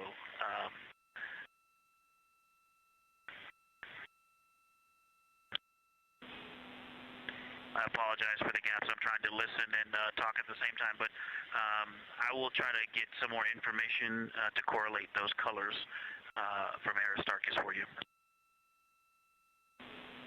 Understood, Victor, and good call to not bug the window team. Really like the brightness comparisons to Burgess A. Really helpful for the science team. Keep them coming. Thanks.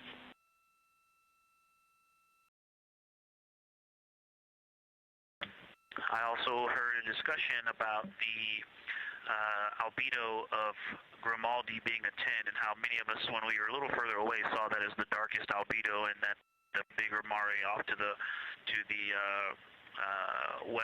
to the east was still dark, but maybe a 7-8. We still think that, but you are seeing color variation, albedo variation inside of Grimaldi as well, and that even on the west side there's still a very dark part of it.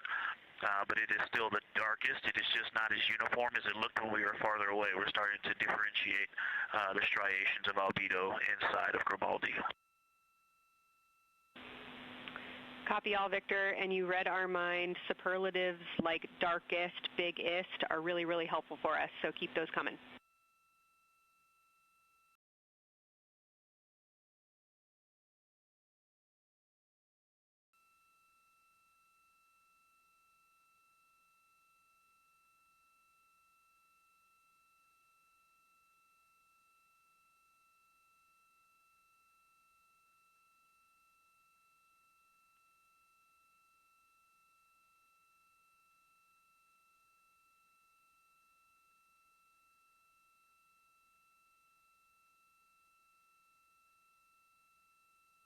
As we were just mentioning, the crew is slated to perform these science sit reps. They are prompted to do so by an icon in their lunar targeting plan.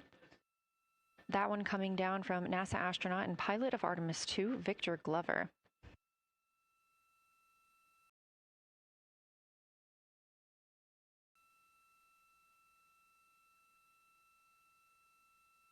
As we discussed, the Capcom is usually the only person in the room speaking with the crew, the capsule communicator. However, today, the science officer, Dr. Kelsey Young, she is the Artemis Science Flight Operations Lead, is speaking with the crew during the flyby to ask any questions that the team may have. To her right is Trevor Graff. He is one of 3 science officers. Those would be Kelsey Young, Trevor Graff, and Angela Garcia, who will also join us later for an interview.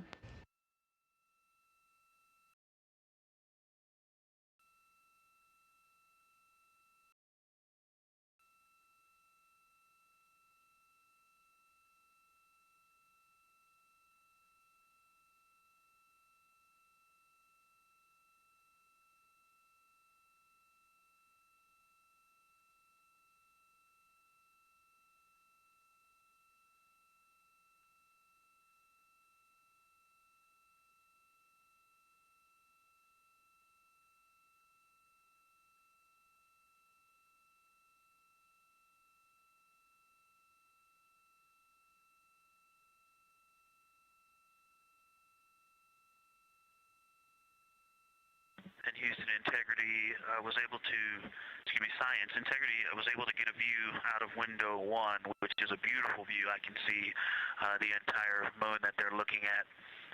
We left the T-shirt up there, so I was kind of peeking through the opening in the makeshift shroud there.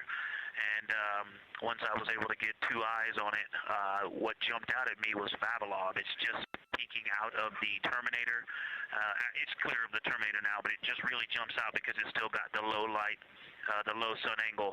And so where the, Vavilov has that impact over the top of another crater, where the 2 craters intersect on the eastern edge. So on the side closest to Orion Tall, where the 2 crater rings intersect, the shadow there is the highest peak in the interior of Vavilov, and so you can see that terrain is, there's some real variation in the terrain there, that there's a nice peak where those peaks intersect, where those rings intersect, and we'll get a picture of that. Love the description, Victor, especially the comparison and relationships you just described about topography. And if it's easier for your observations, do feel free to remove the T-shirt shroud from window 1.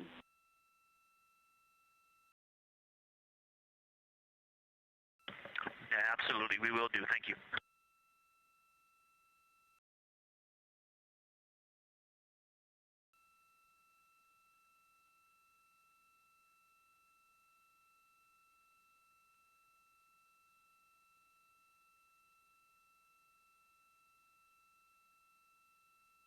Those calls coming from NASA astronaut Victor Glover. As we discussed, the crew is working in pairs at the windows. Right now, taking photos are Commander Reed Wiseman and Mission Specialist Jeremy Hansen. Serving as their support team are pilot Victor Glover and Mission Specialist Christina Cook. You're hearing those calls from Victor Glover, as he is on that support team, and he is tasked with providing the science sit reps, while the two crew photographing and making annotations of the moon are in Windows 2 and 3. Windows 1 and 4 are available for the support crew to fly up to, obviously look at the moon themselves, and provide these science situational reports. The view on your screen is part of the lunar targeting package, and it's something that the crew can reference as they are flying by, but this is an animation.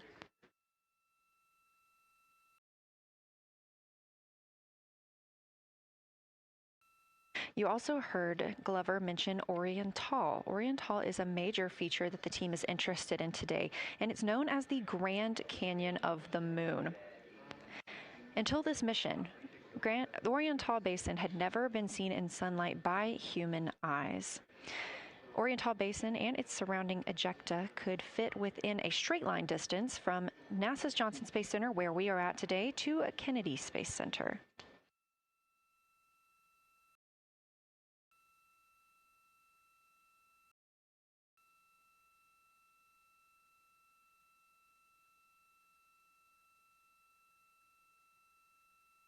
This a live view in Artemis Mission Control in Houston, Texas, where the teams are monitoring all systems, not just for today's flyby, but on the spacecraft themselves.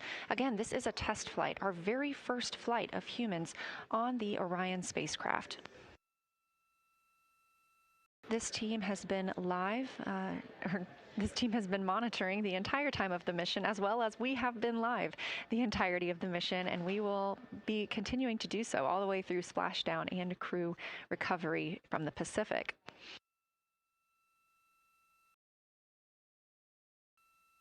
This is a visualization from ARROW, the Artemis Real-Time Orbit website that you can also access at any time by visiting nasa.gov/trackartemis, showing us that we are now under 10,000 miles from the moon, 9,948 to be specific, and continuing to count down.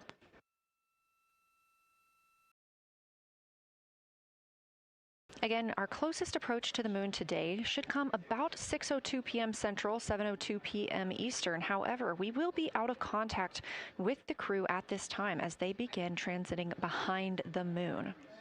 At that time of closest approach, the distance from Orion to the lunar surface will be about 4,070 miles. Of course, these are estimates at this time, and we'll be sure to provide you with the official numbers once that closest approach has been reached.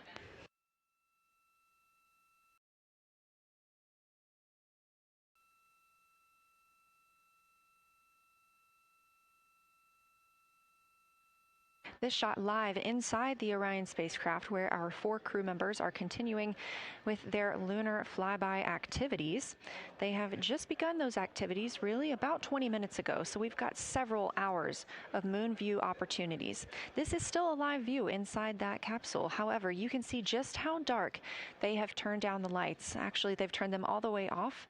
There are a few LEDs that they cannot power off, but turning down these lights gives them better views outside of the spacecraft's windows while they photograph the moon.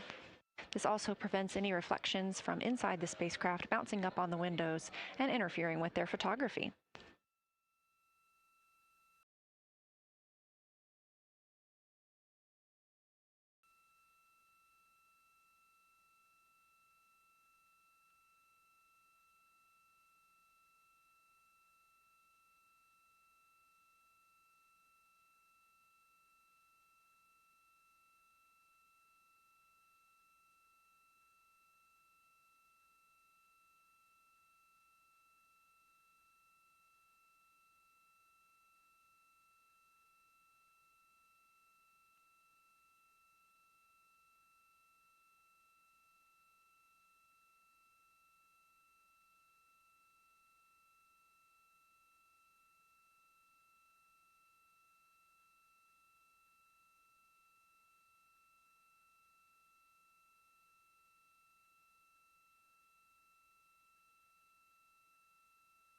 As we were previously discussing, the crew members are serving on teams, the first team being Commander Reed Wiseman and Mission Specialist Jeremy Hansen at the windows photographing what they see. We heard reports earlier that they could see both the moon and the Earth in the same view, and we are looking forward to seeing the moon and the Earth in the same view as well. That Earth set coming up in just a few hours. While Wiseman and Hansen are at the windows photographing, Glover and Cook are serving as support crew. They are able to assist with cameras. They are also providing those situation reports, letting us know how the team is working inside the spacecraft, what they're seeing, and how they're feeling about it. Those first blocks of teams will last about an hour, and the crew members are approaching the halfway point into their first observation block. A reminder, we have 5 of those blocks today. So they're approaching this halfway point, during which the crew at the window will switch roles. One will begin taking pictures, and the other will be making annotations on their PCD, that's portable computing device. Both of those crew members at the windows are recording audio of what they see. They are putting on headsets and recording audio into their portable computing devices. Obviously, we are not hearing this right now. This is going to be sent down to the science team, and they will be able to analyze that at a later time. What we are hearing, though, and will continue to hear, are those science sit reps a few times every block. Once this block is complete, about 40 minutes from now, we will have the teams switch. That means pilot Victor Glover and... Science integrity, looking out of window 1. I think I may have misreported earlier saying that it was Tycho going over the horizon. That was Copernicus I was referring to. Apologies. It was Copernicus is what is farthest bounding to the east, and that is now like on the horizon or just past it. And Korolev is now a few degrees from going over the horizon. And then, next it'll be Aristarchus Plateau. And so on the west, we are getting a much better view of the Terminator. It looks like we have about 80% illumination of the moon. And Vavilov and one Vavilov diameter to the west is where the Terminator is right now. And so other features are starting to peek out there. The center of the illuminated part of the moon is, to the lower part is Oriental. And just around Oriental, a lot of light structure is starting to show up. A lot of high albedo, similar to the feature, I cannot remember, Burgess Alpha and Aristarchus type high albedo in the ring. So when you look at the interior ring and the external ring, it's almost as if the edges are starting to dry up and turn white. If it was something that was wet and got dry, the edges would be the part to dry first. You just kind of outline all the topography in the interior of that wall is like it was dusted with chalk or is starting to dry, or maybe dusted with snow. If this was the Earth, I would say there was snow dumped on some of the ridges on the interior of the rings of Oriental. Also, an interesting part of the discussion that I heard between Reed and Jeremy is that from Glushko to Grimaldi, there are 2 dark features there that look like commas, but in the wrong direction. But there's also a lot of interestingness, just a lot of geometry and squiggles and dots and lines that are starting to stand out as more small features come into view. And there also is a lot of variation in albedo. And some of those, the 2 dark features, for example, have on the southern edge of the larger one, the one that's further to the south, there's a very dark, the one albedo, like the southern and western part of Grimaldi. And the one to the north, closer to Glushko, is also that same dark albedo. And then around them, there are some very high albedo spots just to the north of the southern one, and just to the west of the smaller one to the north. Very high albedo, almost approaching the 10, a 9 or a 10, like Aristarchus. and lots of little bright spots are just starting to pop up on in this view. To the north, as you look up at the North Pole, there is a very distinct crater with a lot of a very defined central peak that is also 3 in albedo, and all of that area past it, going to the horizon, gets lighter and lighter, and is very, very high albedo. And I will go look and find the name of that feature if I can look that up. And then to the south, really getting some interesting geography and topography in the South Pole Aitken Basin. And the view of the South Pole is quite amazing. We've got some Terminator there, as well as the limb view, and there is a very distinct crater right at the South Pole. And I'm going to go look up, I don't believe that is Aiken, but I'm going to go look up the name of that one because it's also giving a lot of good topography due to the shadows that I'm seeing. But that's, I was trying to bound the view that I'm seeing for you and got distracted by all of these interesting albedo variations that are popping up in the interior. But that's the view that we see just a Vavilov diameter to the west beyond is where the Terminator is. Just beyond, I think Copernicus is the easternmost feature that we can see. A very nice ringed, very nice structure crater to the north with a great high albedo central uplift to the north, and the south is dotted by a very characteristic crater with a lot of terrain, shadow features, and I will go try to find some landmarks to put names with those. Any questions for the observation team? Integrity Science, love the descriptions. You're definitely looking odd up there. Appreciate seeing the training being implemented. Especially interested in your descriptions of the dark patches. You compared the comma-looking features to the albedo you see in Grimaldi and noticed that you're starting to see those color differences popping out. Any observations you want to make, especially when you get on, the PCD in a little bit, would really help us tease out the differences in those dark Mare deposits. Great description, Victor. Keep them coming.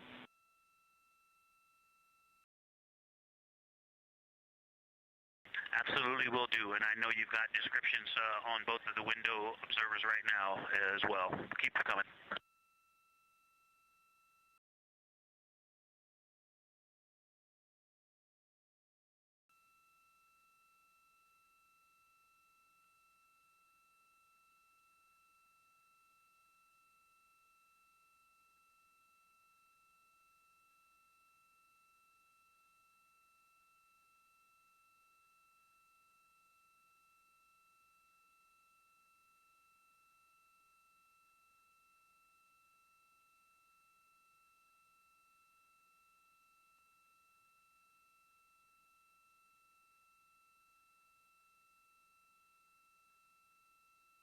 Great evidence of how well trained this crew is by the science team. NASA astronaut and pilot of the Artemis II mission, Victor Glover, calling down a situation report, noting several different features on the moon and such descriptions, even saying that it looks like snow on some of the peaks. Obviously, we do not expect that to be snow, but referencing that as some of the lighting on how it looks to the Artemis II crew from their current position.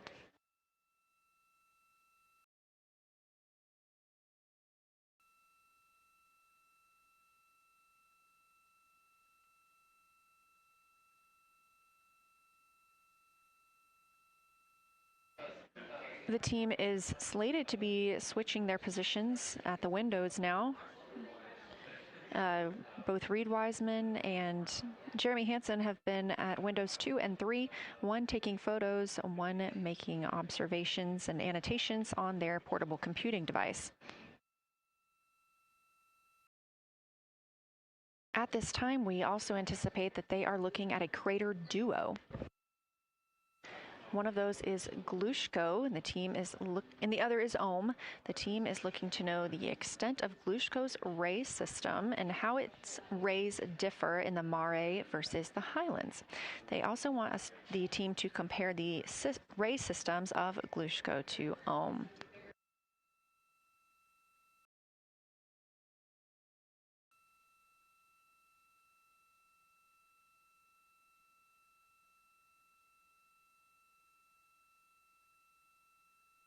Ohm is considered a young crater. And if you've ever seen a photo of the Richat structure, it's also known as the Eye of the Sahara. It's 40 kilometers in diameter, and that could fit within Ohm's interior.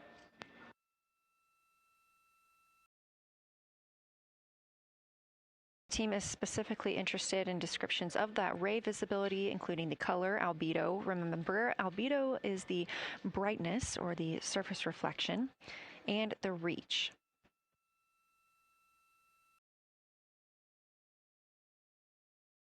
Again, I am using the same lunar targeting package that the crew is referencing on board right now. This helps keep them on time as well as prompt them for when they need to make a call down to the science team and report what they're saying.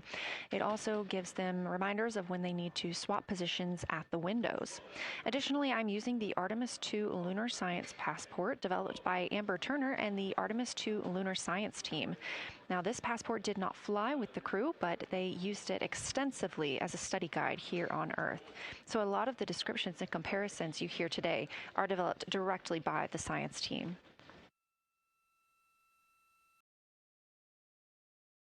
We are now 4 days, 20 hours, and 43 minutes. Science, integrity, that crater to the north, that is, it's like we've got one in the north that looks like just a textbook crater, and one on the South Pole as well.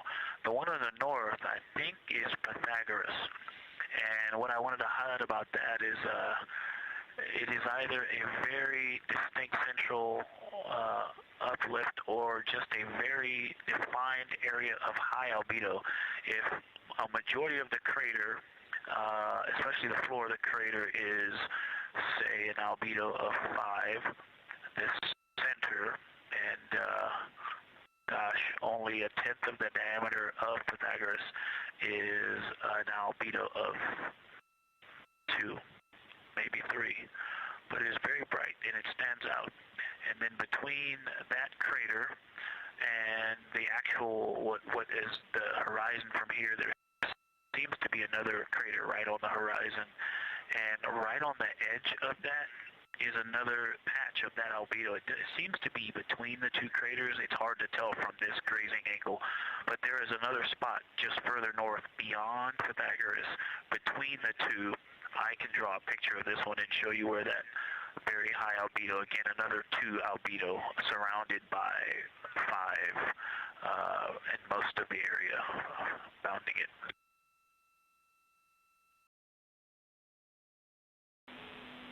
Integrity science, thanks for that. We agree with the Pythagoras assessment.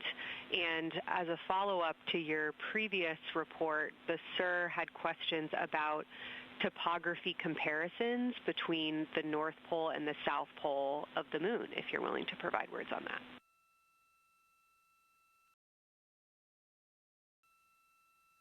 Topography comparisons, absolutely. And if you have any idea what... if you draw a line between Pythagoras and the western edge of the outer defined ring of Oriental, it intersects a beautiful textbook crater on the south. I would love to know the name of that. The topography differences, now the South Pole has a little bit of a benefit that it has more of the terminator, and I can see a little more shadowing there, but there's a nice crater right at the South Pole, so that's the main thing defining the topography there. Seems to be quite a bit of elevation change. I can see some very jagged shadows, a 90-degree just to the west of that crater at the South Pole. I can see a very distinct change in the shadow directions, indicating, I don't know, a very high wall or a very deep canyon just to the west of that.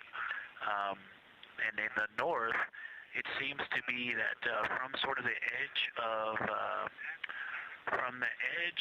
the mare that's dark, which is maybe 1 Pythagoras diameter south.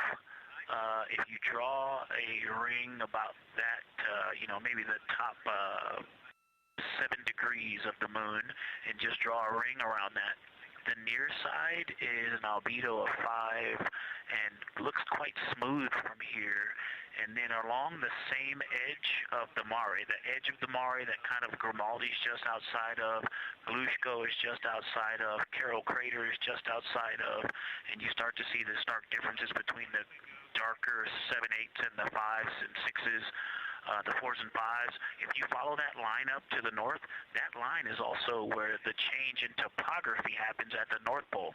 The line defining the light and dark on the edge of the mare that you can see from Earth. Draw that line, roughly the midpoint of all that, straight to the North Pole.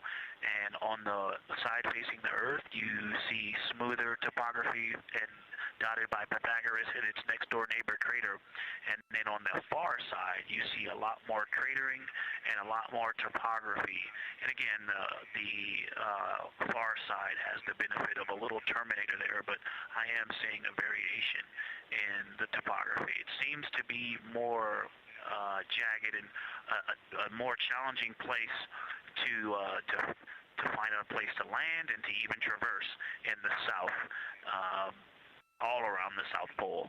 And at the North Pole, it seems to be, it would be more challenging to translate on the far side of the North Pole compared to the near side of the North Pole around Pythagoras. Copy all, Victor. You really help paint a contextual picture of what you're looking at. We really appreciate the way that you're guiding us into the areas you're seeing by drawing comparisons between recognizable features. Thanks for that.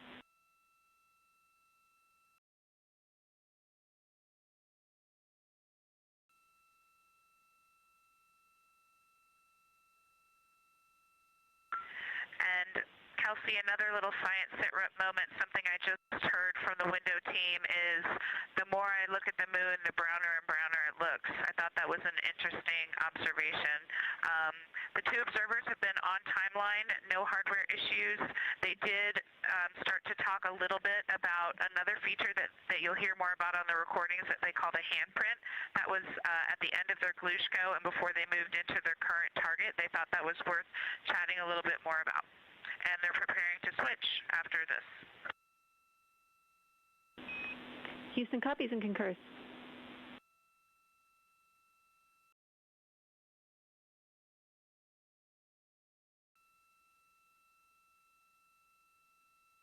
Hey, Houston and Science Integrity, another just observation from the human.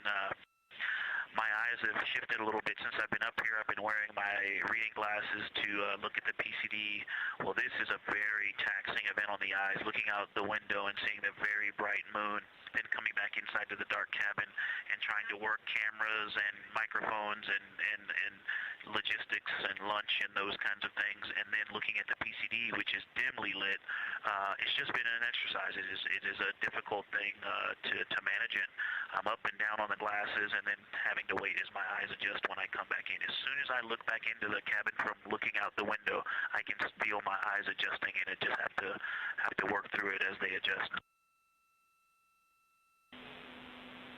Appreciate that report, Victor, and know that we are prepared to read you up targets from the ground if that would give you the ability to keep your eyes focused on the moon and not having to swap between that and the PCD. Just let us know.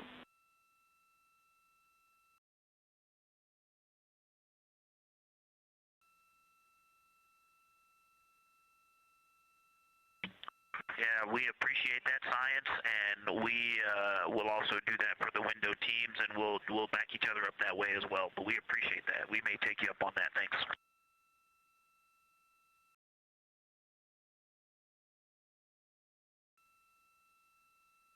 Continued detailed descriptions from the Artemis II crew aboard Orion Again, this is a test flight, the first time we've flown humans aboard this spacecraft. So every detail, even that it's difficult to look outside the window and then back at the PCD, that portable computing device, every single detail is appreciated as we prepare for future missions. Glover also mentioned that he is now wearing his glasses now that he's in space and that his eyes have shifted a bit. This is something that happens when our astronauts go to space. There is a fluid shift from the lower half of your body up into your head, and that can cause changes in your eyes. It's something that we have seen over time for some crew members, especially now that we have been living and working on the International Space Station for over 25 years.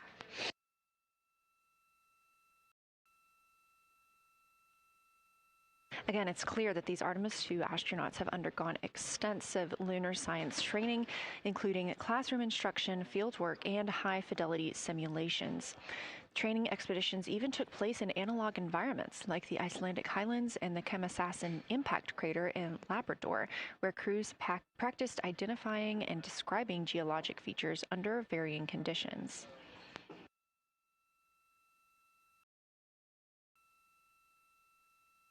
Additionally, here at Johnson Space Center, Orion mock-ups were used to rehearse crew choreography, including three-dimensional space management with an inflatable moon globe to simulate the flyby. And while on Earth, the crew also used that small lunar passport that I mentioned with descriptions, photos, and prompts to help them study the features we hope they'll see. Now, this is a view from their lunar targeting package at this time, helping them determine what they're seeing on the moon, as well as on the left, keep up with what their next target will be. As you can see, we have got a long list and an exciting day ahead of us.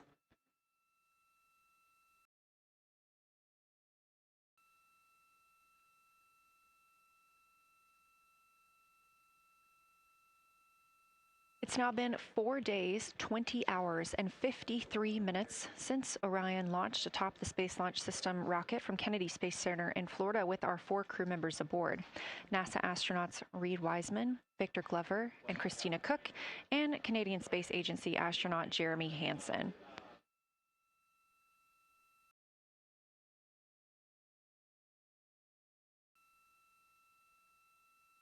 The Artemis II crew passed a major milestone today when they passed the Apollo 13 distance record at 12:57 p.m. Central, 1:57 p.m. Eastern.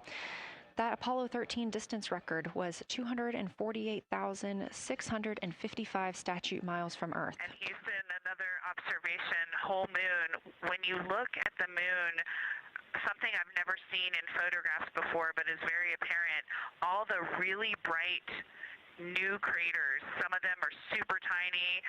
Most of them are pretty small. There's a couple that really stand out, obviously. And what it really looks like is like a lampshade with tiny pinprick holes and the light shining through. They are so bright compared to the rest of the moon. We copy, Christina. Thank you.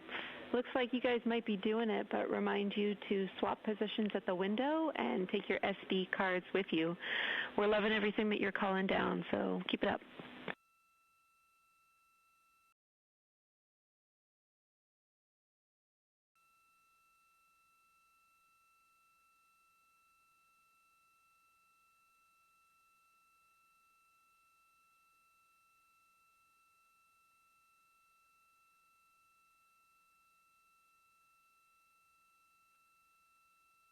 Again, Orion previously surpassed that the Apollo 13 greatest distance from Earth by humans. That was 248,655 statute miles from Earth, and Orion now 250,294 miles away from our home planet.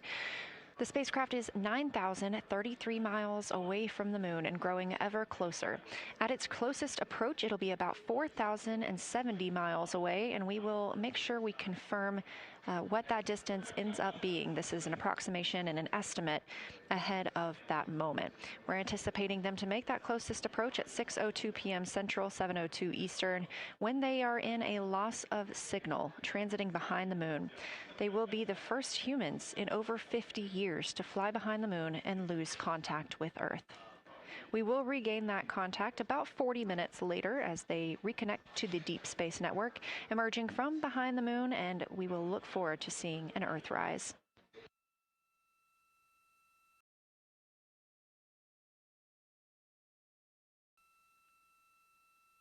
Again, the crew is currently in their position swap portion on their timeline.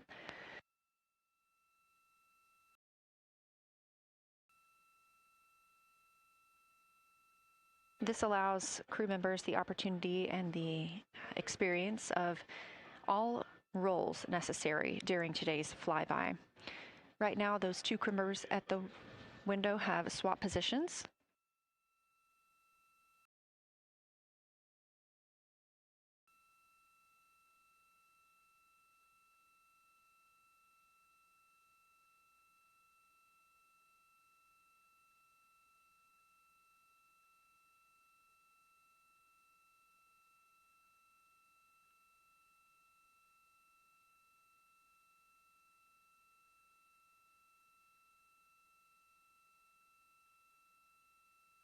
Again, the crew at the windows swapping positions.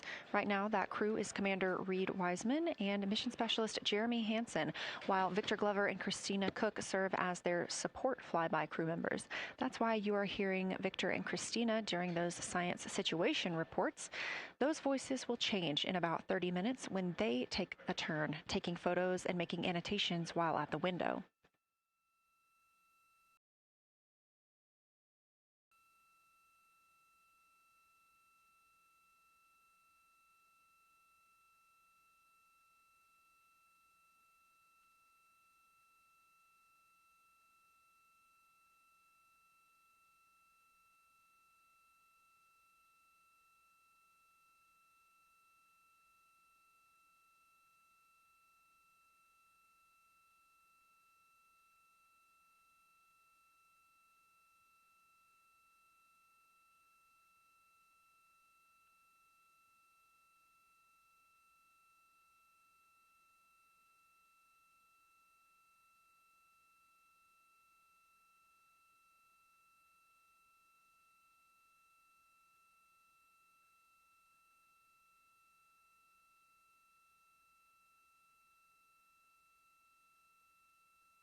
Houston integrity.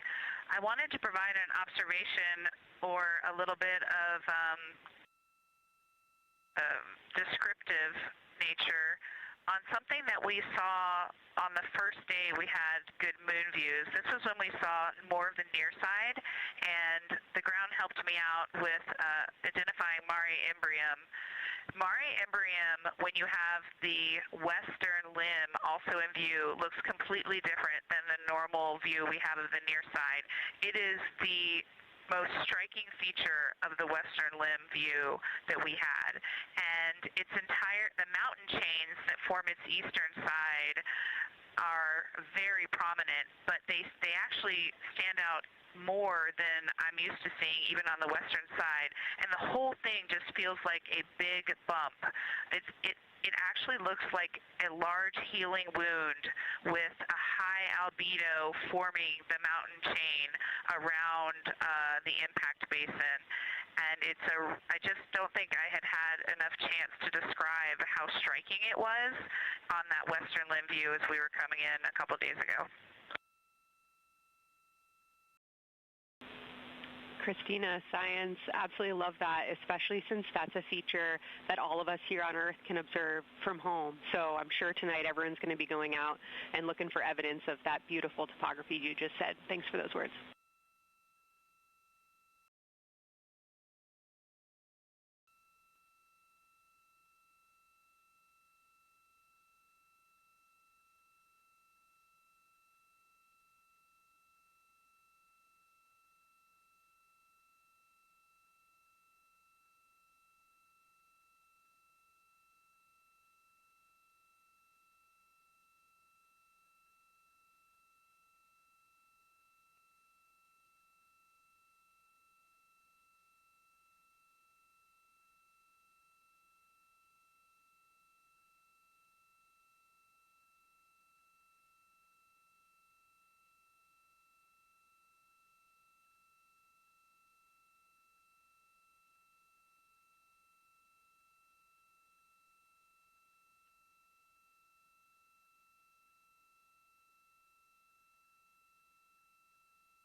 The view on your screen coming from Orion, a camera mounted on the spacecraft's solar array wing.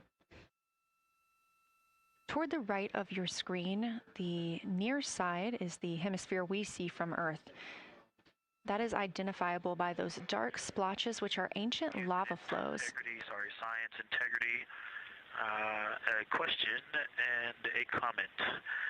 Question is it possible that we're seeing a Schrodinger basin from this vantage point in the Terminator at the South Pole? And the comment is the rays coming out of are less distinct. We are not seeing the bright rays coming out of it, but the sort of 9 o'clock wedge that is formed by the change in albedo from the interior portion that is to the northeast to the surrounding lighter mare that's 270 degrees to the west.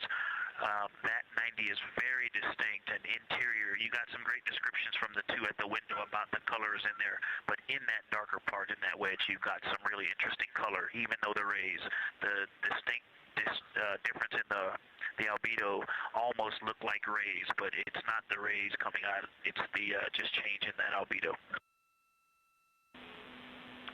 Integrity science, that is very intriguing, those color rays coming out of rather than sort of albedo. And as answer to your question, we do not think you can see Schrodinger. It's in darkness as of now. But thanks for that description, and it sounds like the pair at the window's got great descriptions that we're definitely going to dive into tonight.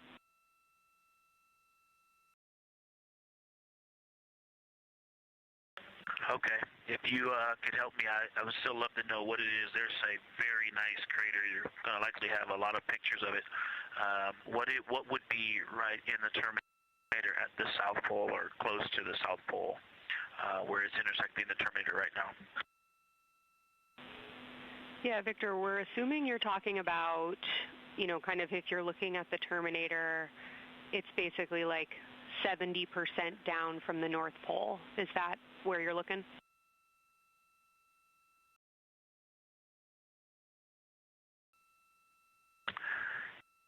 Contact, yes, that is where I'm looking.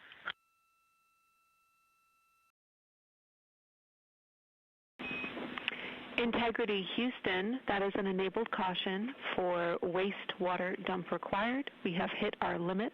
As expected, no crew action.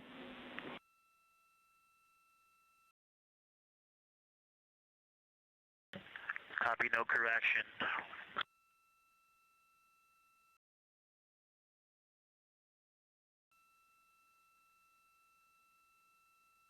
You are. And integrity science, we're trying to figure out what you're looking at there. Is it like right on the Terminator, or is it in the eliminated portion next to the Terminator?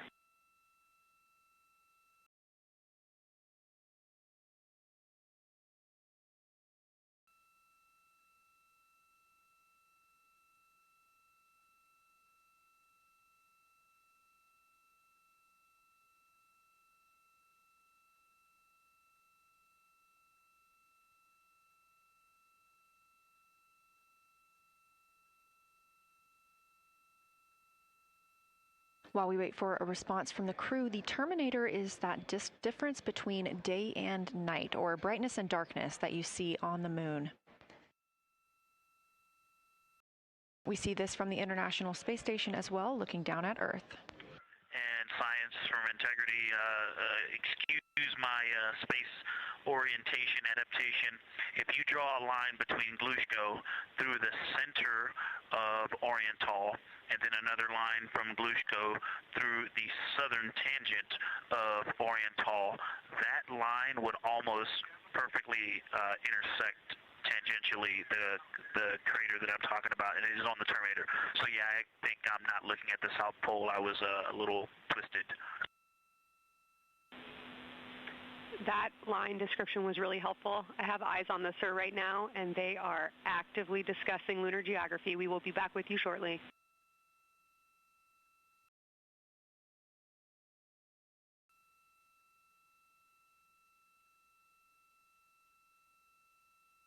You're hearing a couple of voices today in Mission Control Houston. One of those is Dr. Kelsey Young. Integrity Science, we believe that's Zeeman Crater.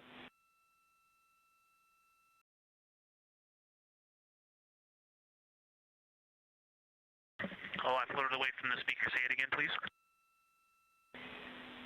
We believe that that is Zeeman Crater.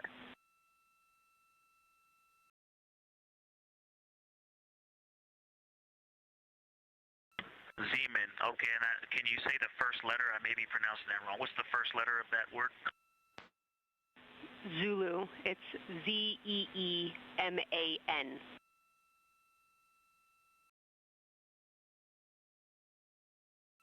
Copy. Thank you for that. Yes, we've got a great view of that. And when I went back to the window just now, the view has completely changed. Our trajectory is taking us to a new view, and I'm looking more into Battraw. I've got a nice, great view into Battraw. I'm actually away from the window right now, so I'm going to go try to give you some bounding words on the view that we're seeing, but I've got to get back to a window in a minute. Understood, Victor. You're defining new views of the moon in more ways than one.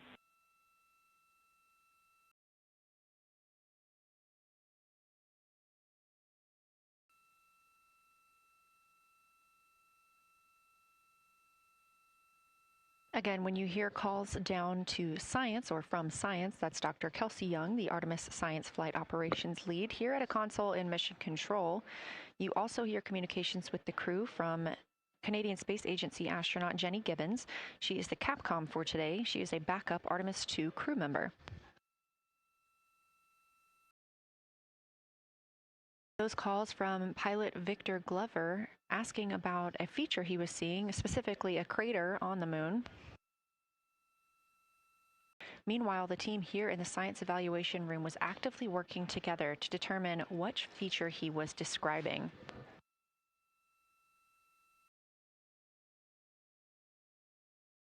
The teams at the window have continued to move through their targets, including Ohm, Aristarchus Plateau, Reiner Gamma, and we are preparing for the cabin and window teams to swap. That's when we'll hear more from Reed Wiseman and Jeremy Hansen when they take on these support roles, while Christina Cook and Victor Glover are at the windows photographing and annotating.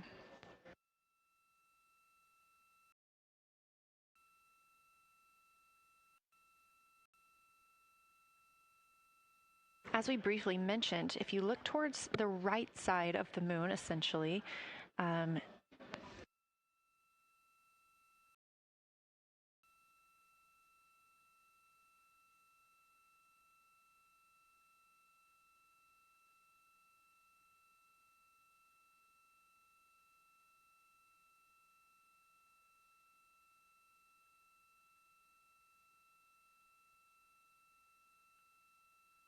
this live view coming from a camera outside the Orion spacecraft, and if you look on the right side of the moon where you see those dark patches.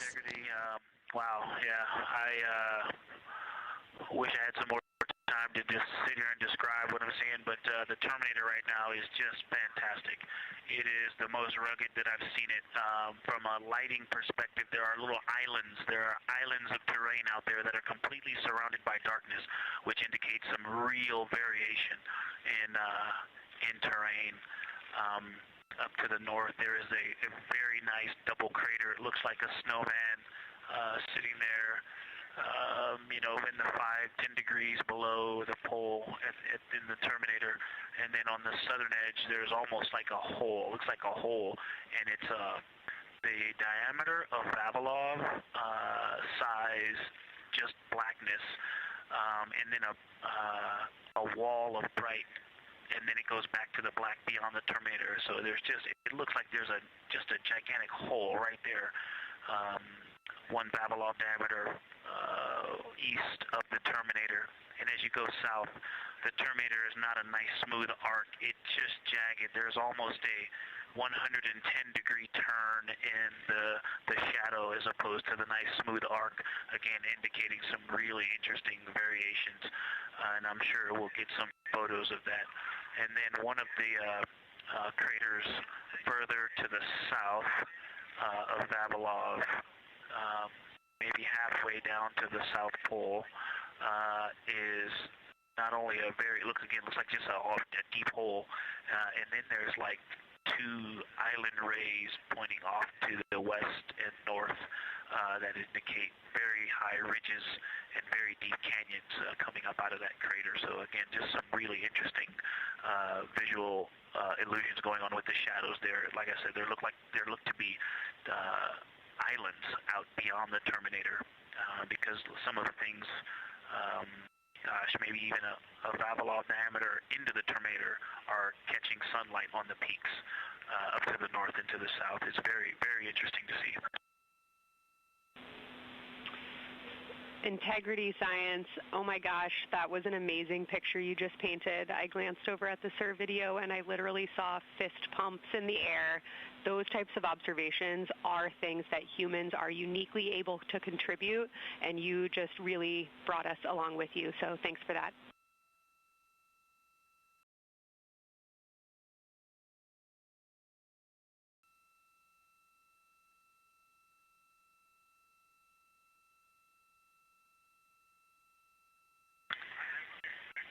That's awesome, Kelsey.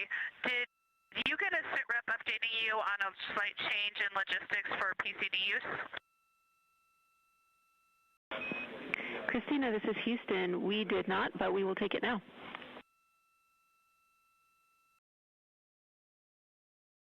We slightly changed the PCD plan for the window observers. The two window observers kept their PCD. So in other words, the one that window 2 went to window 3 and the one at window 3 went to window 2 when they swapped rather than staying at the window. We'll plan on all observers keeping the same PCD for all observations. Copy, Christina. That makes sense to us, and good plan. We are coming up here on a cabin and window team swap. Let me know when you're ready for a quick vehicle status.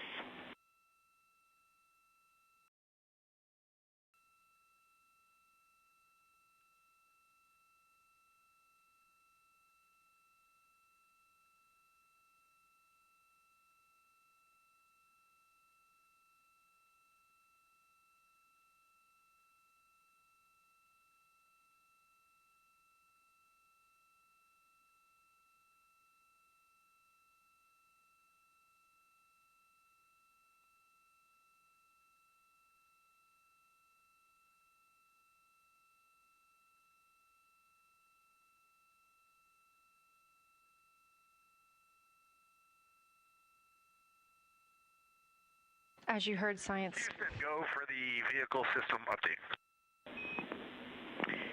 Howdy, Reed. We don't have much for you. We just wanted to let you know that toilet right now is no-go for use as we stick with the predetermined limit for now.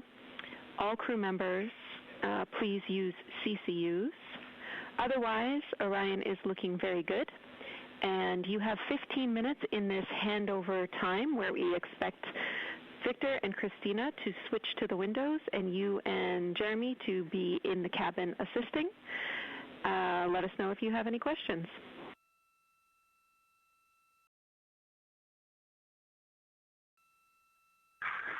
No questions at all, and they're in the swap right now. The first thing I'll tell you, I floated up to the docking hatch window and just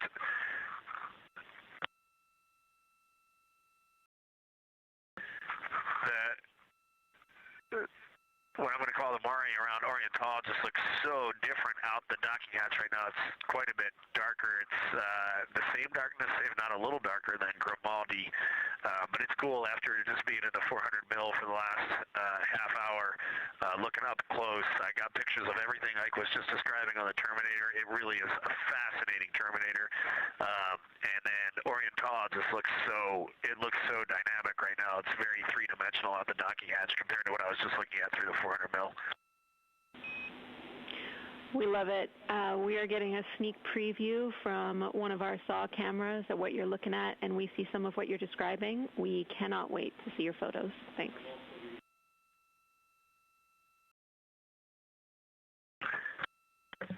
Yeah, Jenny, I wish you had some longer lenses on the solar array so you could see the whole moon, but man, it is, or the up-close moon, not the whole moon, but it is just fascinating here. It's so cool. All right, MPO and INCO, take notes. We want a zoom lens on those saws next time. Thanks, Reed.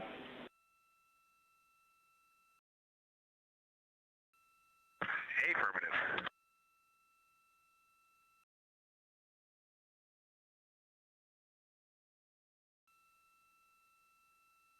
As the crew gets ready to switch positions from the window crew going back to the support crew and the support crew flying up to the windows, this view inside the room, Capcom Jenny Gibbons speaking with the crew, Canadian Space Agency astronaut. The crew has continued to provide excellent descriptions of what they are seeing on the lunar surface.